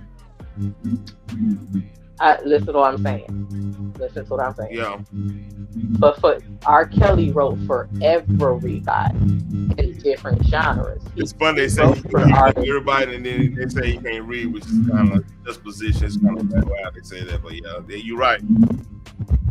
I mean, they said the same thing about Fantasia, but she had to read them damn songs to sing them. Good point. So yeah. Like R. Kelly wrote for Celine Dion, Kelly Price, Isley Brothers, Charlie Wilson, Green Day. Which album? Idiot? I believe so. That's weird. But the thing, I don't think that particular song made the album. Whatever. He wrote for every genre. Hell, I wouldn't be surprised if he wrote songs for you too. You know what I'm saying? Like, cause it kind of fits the direction you two was going. Yeah, with R. Kelly and who he is as an artist. Yeah, the only everyone. The other black artists that be on that type of list will be like Prince, Yolanda. They as singles of the era, that's right for everybody. Lionel Richie wrote a lot of stuff. He absolutely, yeah. I believe he helped with Phil Collins and all them too. Like Lionel Richie loved all kinds of music, and you could tell. Yeah, and Prince. I mean, who didn't he write? My God, like no, what kind of music didn't he write? Like he's R&B, he's rock, he's soul, he's blues. Like Under the Cherry Moon, still a masterpiece. I'm sorry. Yeah. The soundtrack he did for Batman, still a masterpiece. Great masterpiece. That's the reason my mama Purple Rain Batman was. Would be a lot of people all-time favorite forever. That's cemented. Yeah. Like that. It's not a song that man has ever written. And we ain't even that was not the shit. Even when he wasn't trying, that shit hit top 10. When he was just banging out songs just to get out from up under the damn record company, he was like, "Here, take this shit," and it was still top 10 shit. You know, that was. Hey, he did all the stuff like he did with the Time and Sheila E. and all them. Oh my God. Morris Day. Damn. I like yeah, the Time. Sheila E. Apollonia. Yeah. And then you like Lunch Cake. Stuff like that. And Jimmy Jam and Terry Lewis. And hell, Janet Jackson. Yeah. I think anytime, anyway. I think you wrote that, didn't you? Am I tripping? If I think Jimmy Jam and Terry Lewis did, yeah. Yeah. He could have been on there. I ain't gonna even hold you. He could have been on there because one thing about it is Joe made it very clear he didn't want Janet to sound like Prince. He wanted her to have her own sound. So even if I think, man, like how they it had to be a little different. How they organized the Jackson, like legit, like because Michael had his own thing. Like Off the Wall, you can argue that's an R&B disco album, a little bit of soul, but like Thriller is legit a rock album. And, I mean, it kind of, if you want to get down to it, kind of shaped how rock went that whole decade because of the success of Thriller. Because everybody did Caravan. They did like the big, overwhelming productions value stuff. Everything Michael was doing after Thriller. He had the money to do it. Shit. Flaming stages, everything. If you go look at all the rock stars, other than I mean, it kind of be fair, it kind of that whole production kind of started with the whole kids situation, because they were one of the first to have like a big time production, like one of big production thing. Like most artists, most rock bands back in the day, they show with they bass, they guitar, they bass, the drum set, maybe the piano, maybe the harmonica. If you feeling froggy, really want to make the point come on, and that's your rock band right there. You know what I mean? Yeah. But like after Thriller, yeah, motherfucker, you better have some pyrotechnics in that bitch. You better have some dancing girls on the stage or something. You better do something. You better have a balance. Yeah, you might have human nature. You better make a balance. Yeah, Human Nature was wonderful. Human Nature fire. We did it. Yeah. Wanna Be Started Something came on Off the Wall. Am I tripping or that was Thriller? I get that mixed up. It might have been Off the Wall. I think it's Off the Wall. Yeah, I think it's Off the Wall. Yeah. Because like Wanna Be Started Something, I mean that you can hear the first instance of hip hop. Because like the Monte that's a hot spot. I can say it one more time and I'm not gonna stop. Yes. Mama said, I don't know. I was like, that's not even the word, but I'm glad. It's a song. It's a Spanish song. Yeah, but what Michael was saying was, I'm gonna say it one more time and I'm not gonna stop. Okay. Yeah, we just made that shit up.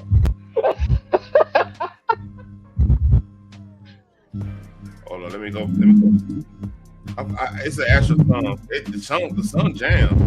And like, listen, I'm all for the Mama Say, Mama Say. I get it.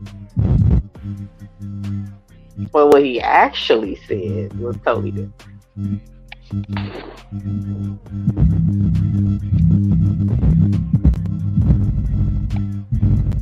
So did you want to do the Anton thing like Friday? Yeah, we'll do that.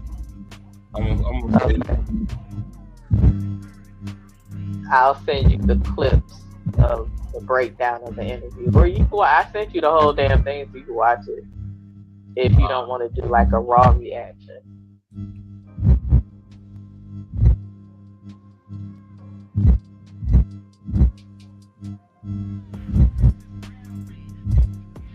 So this is the song he got that from.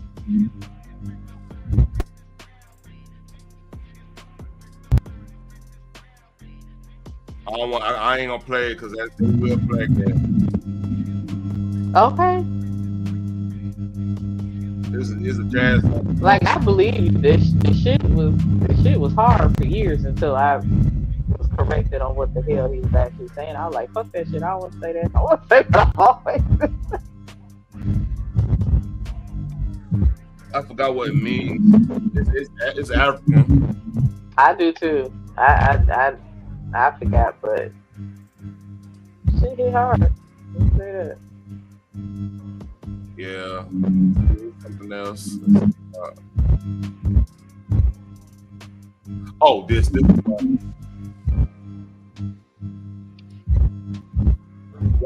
Y'all are like the prettiest out here tonight. Like 4 of y'all should be models for sure. Oh, that. Y'all can figure that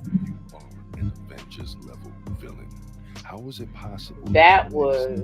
I don't know what level of petty that was. You just Here's what that is. This is what happens when I say this. So the most intimidating thing about the club scene, night scene, is trying to talk to somebody you're interested in with homegirls. Because I wouldn't know about that. I don't hang up with a lot of chicks at a club. because a lot of them are drunky, sloppy mess. And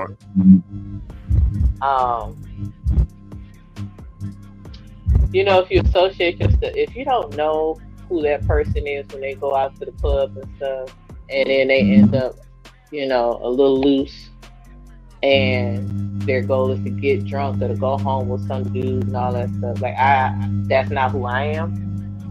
So I kind of ride solo. I'm not gonna be looking out for you because you grown.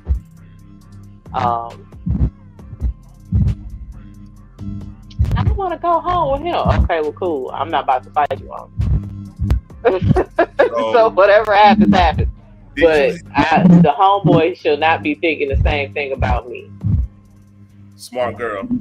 Did you happen to watch The Answer when we were talking about that last night? I caught bits and pieces of it. So, who do you think was the person that went and saved the day? Only when they pretty homegirl want they want to go, you know, they want for the team. Like, who do I think did what now? Who was the blockage in that situation? Oh, the ugly girl. And that's why they bring her along. That's literally why women bring the ugly chick along. Number one is to keep her in her place. Make sure she knows she's ugly. Two, if they get too drunk and belligerent, they are not under any circumstances to be separated from the tribe. Yep. And the ugly girl makes sure that happens. Now, the ugly girl is usually the big girl that can actually whoop a nigga ass too. She ain't got nothing to lose. Or she'll fight a dude because like she'll be a hard fight, and then if the dude actually go in, he gonna go to jail. So it's kind of a win-win situation. Yeah.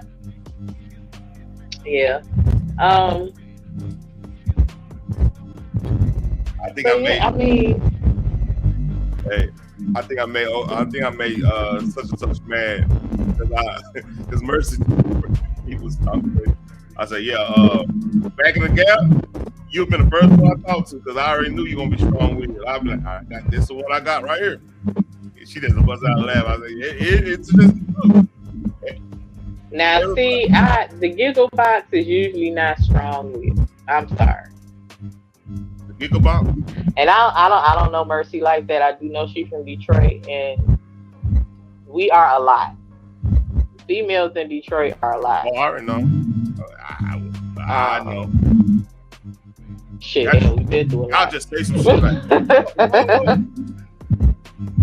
y'all just say some shit like, man, I had an ex Detroit, man, back out. I won't say I was like, and we were cool, and then I just say some fuck shit, like, why you doing to me like this? Like, you know, just say something like, I was like, all right, I gotta deal with it now. Because you just said, like, I'm one of those where I'm just chill. I'm pretty chill all the time. As you said, like, you said that on what's kind of like, I don't snap off on people unless you really make me mad.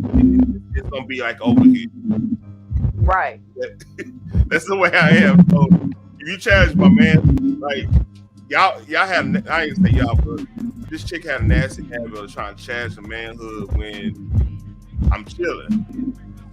So you don't do that. You don't do that to chill people. We got a level where it's a deep part that's something where, you know, you ain't gonna feel comfortable just chilling, floating in. It's gonna be wavy. It's gonna be a little, you know, might be something swimming underneath there. It's gonna be a little creepy. You know what I mean? So like, you can't play with chill like that. You just can't play. You can't play. Well, she just would say some shit like, "Oh man, you know, all right, I wasn't planning on, but you done said this stuff. I gotta prove a point now. Don't make me prove a point." You know what I mean? Right. Listen.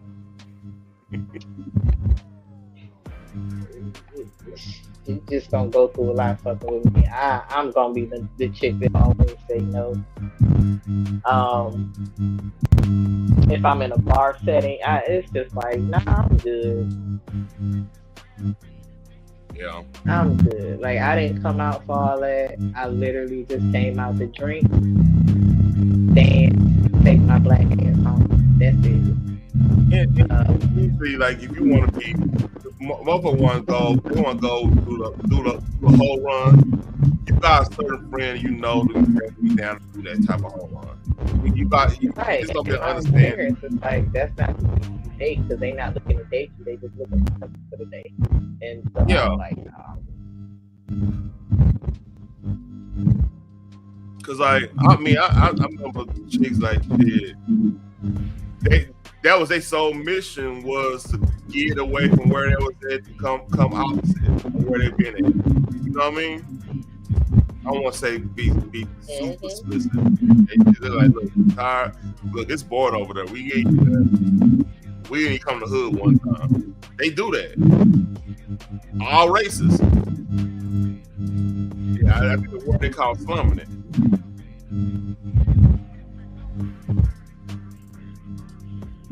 I feel bad for all those misguided souls that was going out to the club looking for love. Yeah. I mean, for some people it did work out. I ain't gonna even lie. Told you they did make it, cross.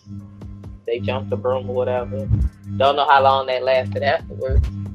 A lot of people dated longer than they were actually married.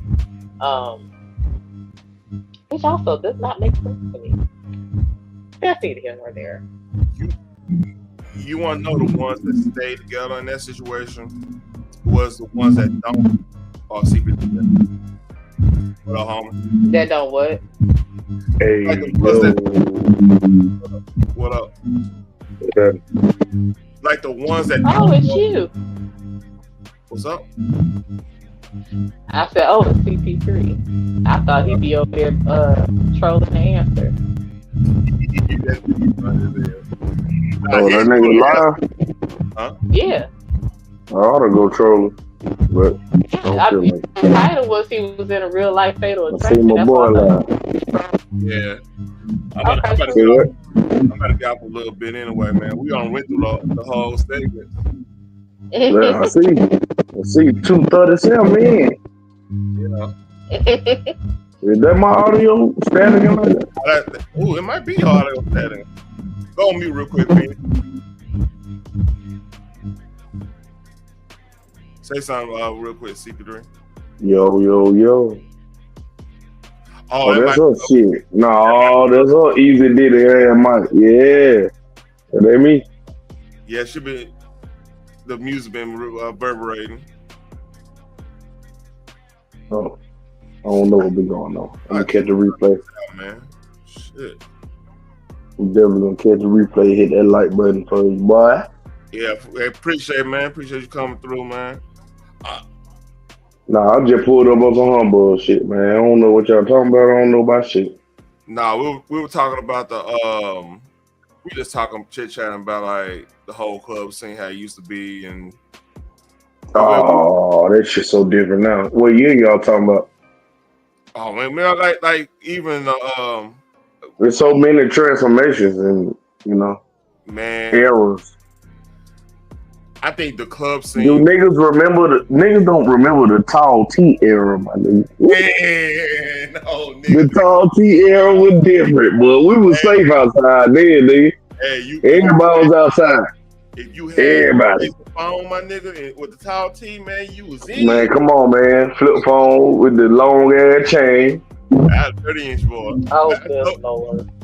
Come on, man. Hey, I had them Jabot back then. What's up?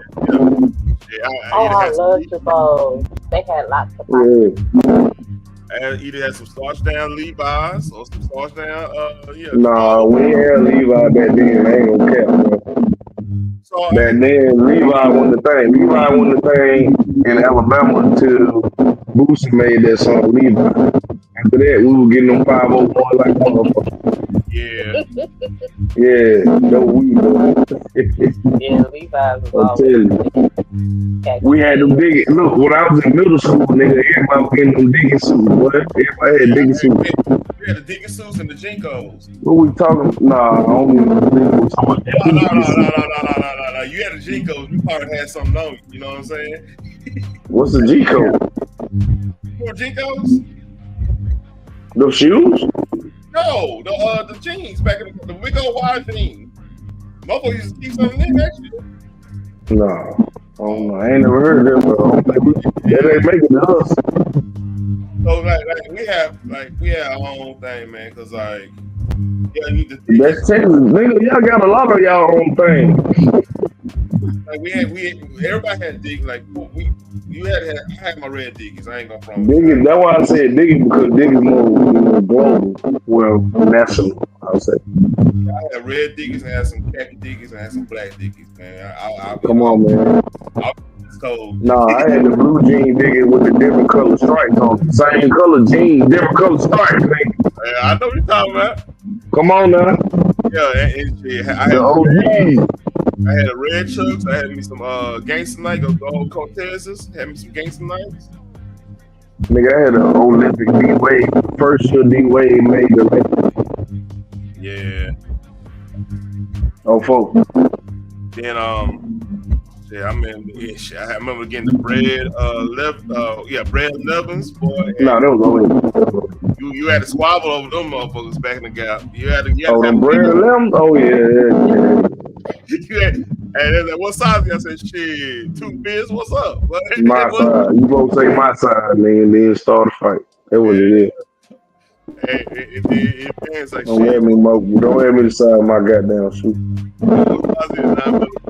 They shut that motherfucking shit up. Like, oh, shit, like that. Yeah, like that. What's up? Don't play. Yeah, can't play with big shoes like that.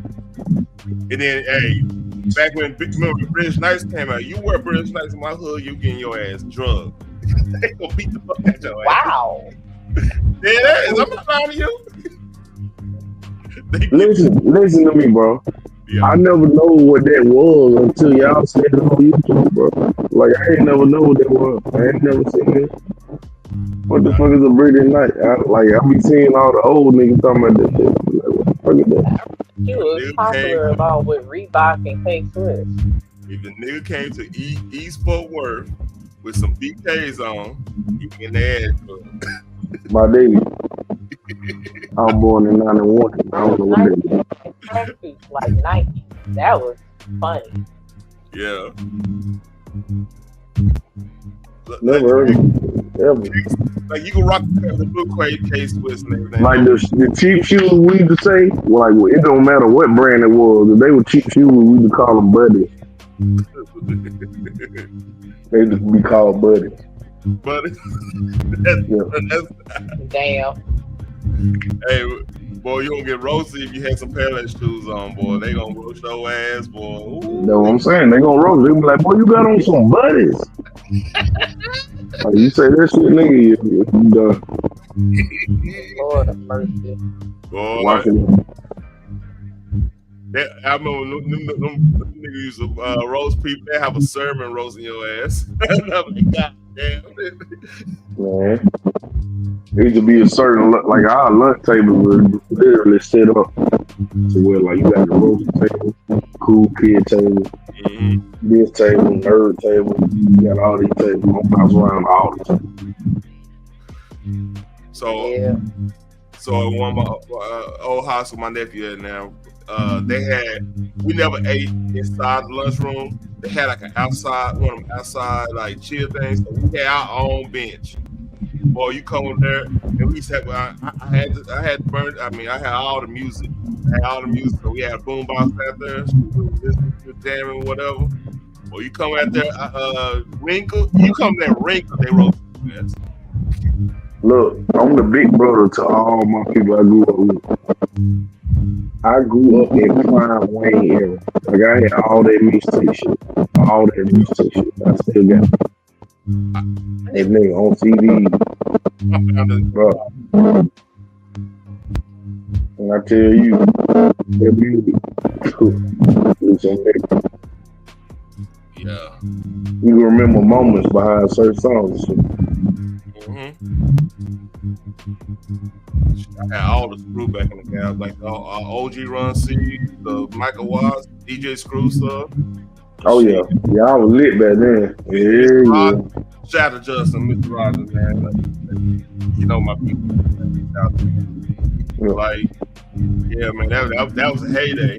Then like shit back in them days, shit, it was Drake, man, like what y'all say back in the gap? That's what y'all say.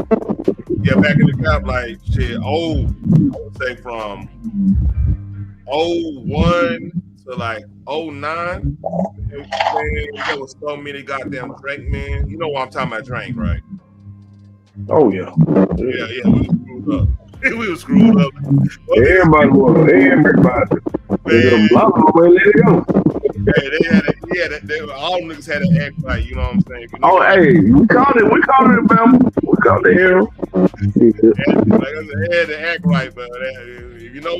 Hey, we were doing too much, but we were putting the Xanax in the mold. Y'all went extra. You just put Jolly Ranch in the shit and we chilling. Y'all with the extra bag. No, we had the Jolly Rancher too. What? Yeah, man. Like I knew people was popping them out. Like I ain't. I sip a little bit every now and then, and I'm chilling. I don't know. Yeah, that's your smoking, basically. That basically was substitute for smoking. Yeah. It got a little. Man, I had never forget this. I used to talk to a chick on the west side. That was cousin, my neighbor, right? There we go. I had his girlfriend lived down the street. So she found out about this. Yeah, man. Here we go. Clash. Oh no. She got cool with her. You know what I'm saying? No, that's the move. Okay, keep going. She got strong out on that shit. I was like, ain't this a bitch? I didn't even. I mean, the old girl, she up the river. That's like that BMF when they got Lamar on there. I mean, it's a true story. It fucked me up, man, because that girl was fine too. She was a track star. She man ran everything. A lot of them by that. Yeah. That'd be straight on, boy. They get hooked to that shit one time, they done for life. Done. Over with. I found out like I had moved away from the hood. Like at that time, I moved. It don't matter. They do it more outside of it. No. Hear me out. I found out about all this shit afterwards because like I went to go see my neighbor, her cousin. I said, man, hey, what's going on with such? She's like, oh, she out of there. Like what? And she just told me, I'm like, she said, yeah, something. I just shake my head. I'm like, damn, I didn't even know this shit. I was way past that situation anyway, but like it fucked me up a little bit because like she actually had something going on. Right, and you wouldn't even guess. Yeah. Right. Oh, here we go. We went in the deep water. You hear me, Phoenix? Say something while you got that shit static and all goddamn all that time. I mean, y'all have a good talk. I don't talk when y'all talk. Y'all be talking about stuff I can't relate to because I ain't a dude. That ain't just dude talk. You just saying some shit. Yes. But I collect. You and me. Hey, shout out to Buckeye Nation. Oh, let me roll this in your face. I forgot. You one of them. What you talking about? Buckeye Nation. Oh, I mean, I'll give you yo. No. I'm talking to her. She is a state. She is that state that we cross out all around our city. They just we cross all them letters out. Whatever. You know that red X go on top of your. You know. No, I don't. It is now. Hey, we finally caught y'all cheating. Now look what happened. We finally caught y'all cheating. Now y'all ain't finally cheating no more. Y'all got Sharon over there still crying with that tight sweater jacket on. He crying because he with a tight sweater or jacket on. Okay, they ain't got shit to do He with cry it. when he win and when he lose. What's wrong with him? He's an emotional person. I You don't know. can't look. Niggas ain't used to shit. That's what they mean. Niggas ain't used to shit. Niggas ain't used to shit. Well, That's the answer. he must be a nigga who ain't used to shit. I don't know. That's exactly what it is. I'm debating on doing a watch party about the game tomorrow. I think that's gonna be a different. It's gonna be something different tomorrow, boy. Who playing tomorrow? Did you play your intro? Dallas who? Detroit. Oh, y'all better know tomorrow? Oh, yeah, tomorrow. I might do a watch party. Oh, you got to. You got to, bro. And she got to be up here. Like it cussed out. I got. Oh, no. I'm pulling back up for that. Oh, God. Yes, sir. Hey, did you happen to see my intro? I seen when you posted it. I ain't gonna watch it, though. I ain't gonna lie. Man, yeah. Show it to me now. You about to pull it up. Look like you about to click on it. We do Don't show it to me. Don't look. That shit is The following funny. program is rated TV MALV. It contains strong language, violence, and nudity. It is intended only for mature audiences.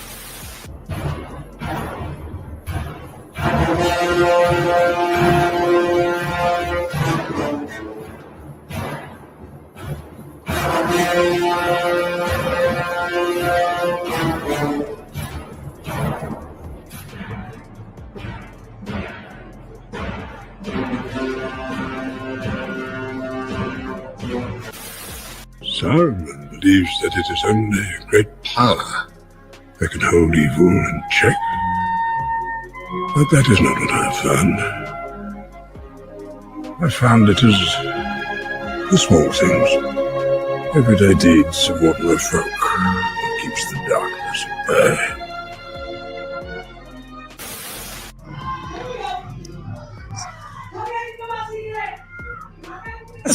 Oh, they're being cute about it. Oh, there we go. Oh, gosh. Oh, that guy's going after Dak. Oh, my gosh. Oh, my gosh. Oh, my, they ripped off the paper. Oh, my gosh. A few moments later.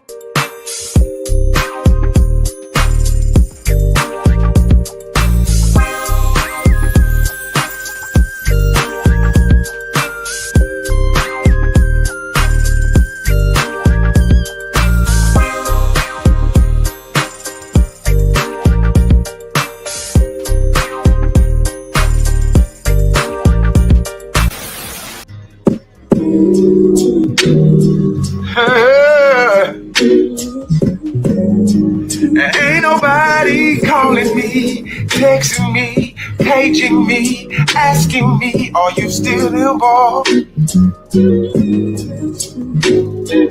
Calling me, texting me, paging me, asking me, am I still involved?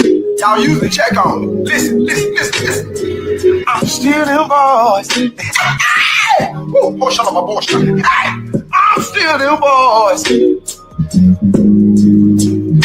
Oh, I'm still them boys, I'm still them boys.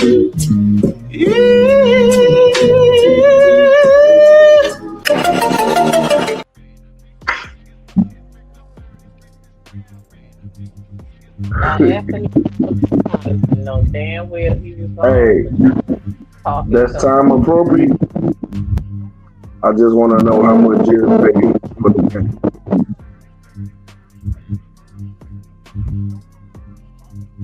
I'll go on mute. Hey, mute real quick, Phoenix. What you say again? I'm sorry. I said that's all good. That's all good. Like within the time frame, that little role y'all on. I just want to know how much Jerry paid for them games. I go on mute. First of all, First of all, since you got you It's said a that. reason you hold on. It's a reason you just laughed hysterically. Okay, I'll go on mute. First of all, number one, I predicted what your team was gonna do. You can't say up and say I didn't predict that. Win a division? I predicted y'all not gonna have a hard time winning that division. And Steelers right now, I can't remember you now. You gotta play that back. I don't remember that far ago. Well, you know I smoke. I'm high right now, nigga. I don't remember that far back. All right, if you ask, I'm guaranteed you got to show me proof. Nope. You gotta clip it up and send it to me. Nope. You know I get in contact with me. Nope. I gotta go all the way back in the first of the year. Well, if you want to prove your point, yes. I ain't gonna believe shit. All right, you know what? Bet. I will go find that because I looked at y'all. I remember we were doing me and you weren't anticipating Lamar getting hurt. You weren't anticipating that. No.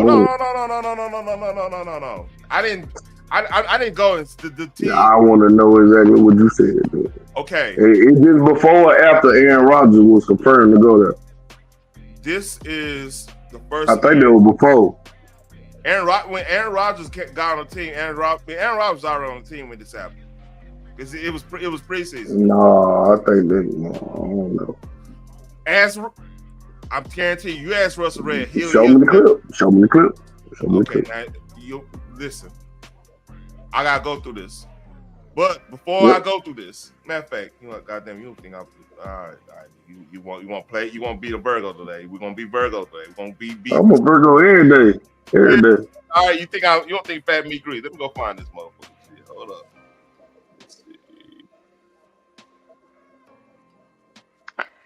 Let's see. It's y'all 10-minute warning. My ass getting sleepy. Oh. Let me go. I ain't trying to write code. You looking for something? Y'all get back with y'all look. What is that on the screen? Y'all gonna get back to y'all shit. I bet. Oh, that dude was being petty. All right. Y'all get back to it. I'm out. Are you done? Yeah. Just send it to me. That's it. I got to find the Zach because I had crazy football. Yeah, I know it might take a minute. Yeah, y'all gonna get back what y'all doing. Now we about to wrap it up. Yeah.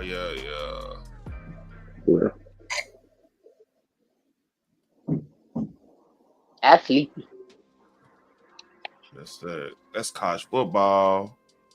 Let's see. You don't want to talk about that?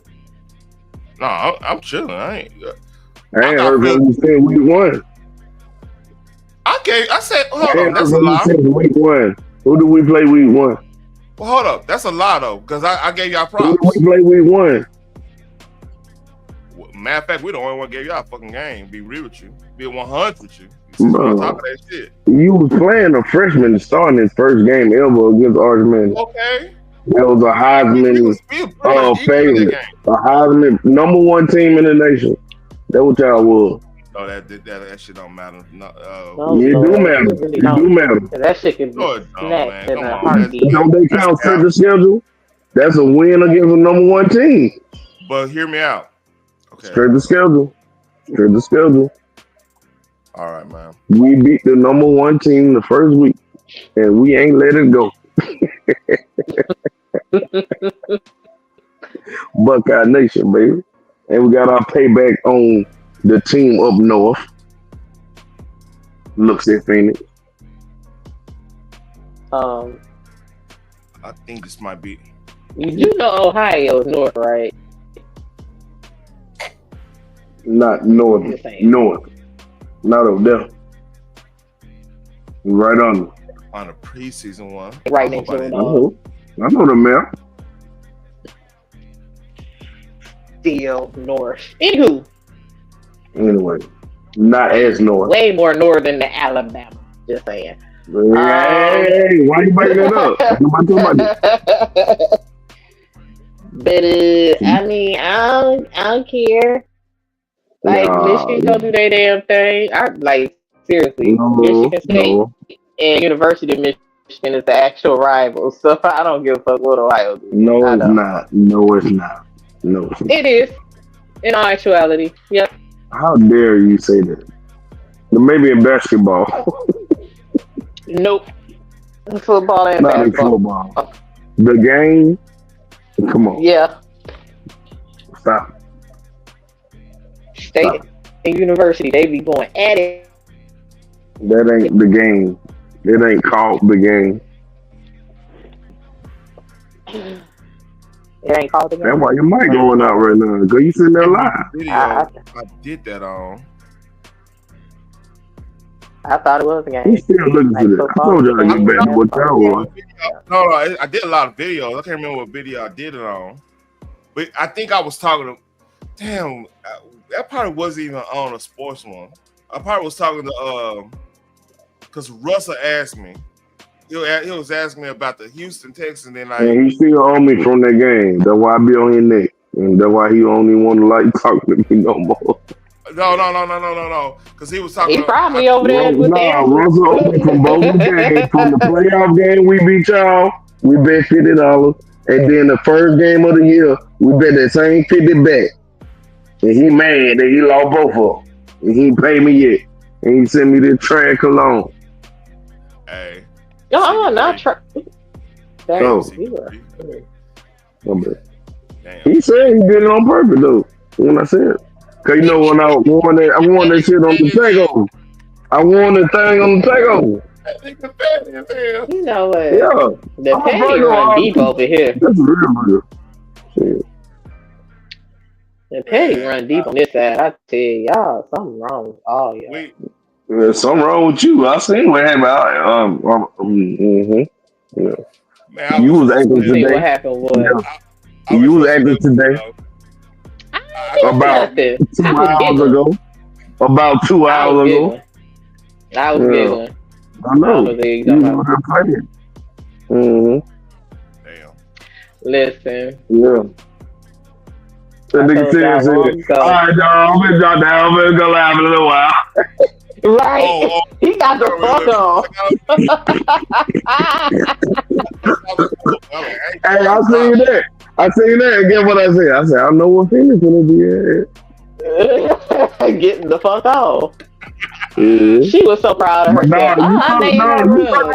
You stuck around though. You stuck around for a minute. Yeah, I came back up when he asked me to. But I'm not about to. I don't fuck with demons. I don't. I got enough of my own. That shit funny. Man, it's crazy. Yeah, she thought she was doing something. She nice as motherfucker to me on that shit. I'm like, man, what's up with this? Bro, right, she's a totally different person. T, do you not see the Mo 3 segment? I already know. They trying to make it that almost. I know. That's why I'm like, let me dip off. Like they be scratching, but they in the same. Them niggas be pulling up. Them folks crazy over there, boy. They be having babies with each other, all kind of shit. Yeah. Crazy. Ben said that shit loud. He was like, hey, moon steak in the back. Oh, you can have them. I'm to go. I'm driving. You're right. That's what the fuck that means. Hey, but hey, you remember when you gave somebody else some wings any damn way? I ain't care. Phoenix. About the Virgo again. Here we go. Virgo on. You remember when you told somebody, hey, let me know if you gonna let somebody else and blah blah blah that don't fuck with it. You like you coming out with. Oh, that's all I had to say. That's all I had to say. You know what I'm talking about? I'm going because I said something to him the next day. I said, and as soon as I say this shit, you bring this hoe up. He was like, oh, I thought you was just talking about something. No. I said evil hoes. I was very specific. It was not just her. Very specific. I was there. I can't lie. I was there. He said so fly and moonlight. She said that shit. Right. He said moonlight and so fly. I need y'all to hit my link. Like this shit. It was so fast, bro. I was like, what? Then he called me up there, and that was one of the first things I said. I said, if you had the luck, please let me know so I can drop down, because I don't fuck with them under any circumstances. I don't. There's no conversation that we can have because they don't have conversations. They just yell, argue, fuss. Fight. I don't participate in that. I don't. I don't do it in my real life. I'm not gonna do it online. The Bogarter, man, that's that shit. I said, hey, one reason the people react the way they react, you be Bogart the panel, man. Just chill out, just relax. And no sooner did I think that he lets up Moonlight, and I'm like, what the dog? I gotta go. I dropped down so quick. Bro, I'm talking about immediately after she said that shit. That shit was crazy. It was so. And then it was like, all right, I will. Right. Like, nigga, I'm gone. I'm not around for this shit. Hey, like, no, bro. And then she wanted to play mediator between Answer and so like, and then she acted halfway like she had sense. Like, okay, so you know what to do, you just choose not to fucking do it. It was decent a little bit. Yeah, she almost sounded human. She almost sounded human. Yeah, for the first time. I was like, oh my god, who is this shit? I was completely shocked. To be honest, man, you and me both. I think that might be the time she blocked me, cause I ain't seen her shit. Folks be saying her name and shit, she blocked me. Hey, I'm like, damn, what I do? I had to give all I said was she was overage for the segment. Oh shit. And then she blocked me. Nah, real shit though. I gave her props. I was like, man, you took my. Hey, we had a little road spell. You took on the chin. You didn't flag a nigga or anything. I didn't do nothing to be flag a bull. You know what I'm saying? But just in case, you know. It don't matter. You can just breathe wrong and she'll flag the fuck out your ass. See, now I know what you're talking about. You remember when she posted you? Did you not scroll up a couple times and see what she posted me? I just never said that to her. Now, she had posted me too. She circled me, bro. I said, "Oh Lord." Shit. Hey, she go. I ain't say no bad. Hey, I did that shit so PG-13, but it was funny. When you put Skeletor, the boy, I was like, oh, listen. When that motherfucker was chilling by a pool. Well, I used to play with him too on that game. That's so funny. That's why I was like, oh Lord, I used to play with that shit was organic. That nigga combos is dog. He got them combos, man. You weren't lying. That motherfucker. That shit was that boy was cold on the game. You ever see that shit was organic? That came out. Yeah, that was perfect. Came out of that was perfect. Yeah. Cause I was like, that was an on-time thing right there. Cause I was like, Lord, is that a motherfucker? They right by the pool just chilling. This some bullshit. Did you see my tribute? I said tribute. I said, oh Lord. Oh, yeah, I think it is. I think that shit is. I was like, you don't have to use this shit. No, I had wouldn't seen it myself first. Yeah, and I didn't cuss. They couldn't get me on cuss and anything. I was a real chill. Like, let's look at, hey, you know. But like I said, she took it on the show. Let's watch a little gameplay. That's all. Yeah, that's all. You know, I'm a nerd. Yeah, that was the show called Nerdish. We were nerds. So, yeah. Yep. And we were commentating on the game. Yep. See, like it's that easy. Shit was funny. I was like, as soon as I said, please do not have me up here with these folks, bro. Immediately, that nigga was like, all right, and then that whole popped up. I'm like, what the bye, y'all? Bro. Hell no. I'm talking about blindsided too. Blindsided. Man. No warning. Immediately. Man. No warning. She came at the crowd. You know, like wrestling. When the motherfucker come at the crowd. Yeah. It's like, what kind of foolishness? Okay. All right. Me and friends. I get it. I understand. WWE storyline. Yeah. Jumped at the crowd. All right, y'all. Chair. All right. This freestyle of week. You want to do a freestyle of week real quick? We're going to end it up. Oh, yeah. Yeah. I don't give a fuck what you niggas is wearing in the city. I'ma rock diamonds and black tees. Yeah, you can get a verse. I might hit you with the luxury tax of the flat fee. Media niggas and sherm smoking ass rappers are out to attack me. But I'm so far ahead of all of my haters, they gon' have to die to get at me. Ooh. Ooh. Ooh. So yeah, he finally responded to the trade, all that trade stuff and everything. So that was that. I need to go find and go listen to it fully. You know what I mean? And who I'm talking about is Zero. You down there, CP3? You should. I'm surprised you ain't talked about it. Man, I don't get into these folk business. Ain't from you. Don't fuck with that one of them niggas. Well, damn. Tell us how you really feel, homie. Hell yeah. Tell us how you really feel. They business, man. What the fuck am I stick my nose in these folk business for? Yeah, you like, look, I'm here for peace. I'm not in self. I'm not in self. I left that life a long time ago. Yeah. You find my jersey in the rapper, man. You hear me? My jersey in the rapper. So yeah, Lord of mercy. I want to go listen to that.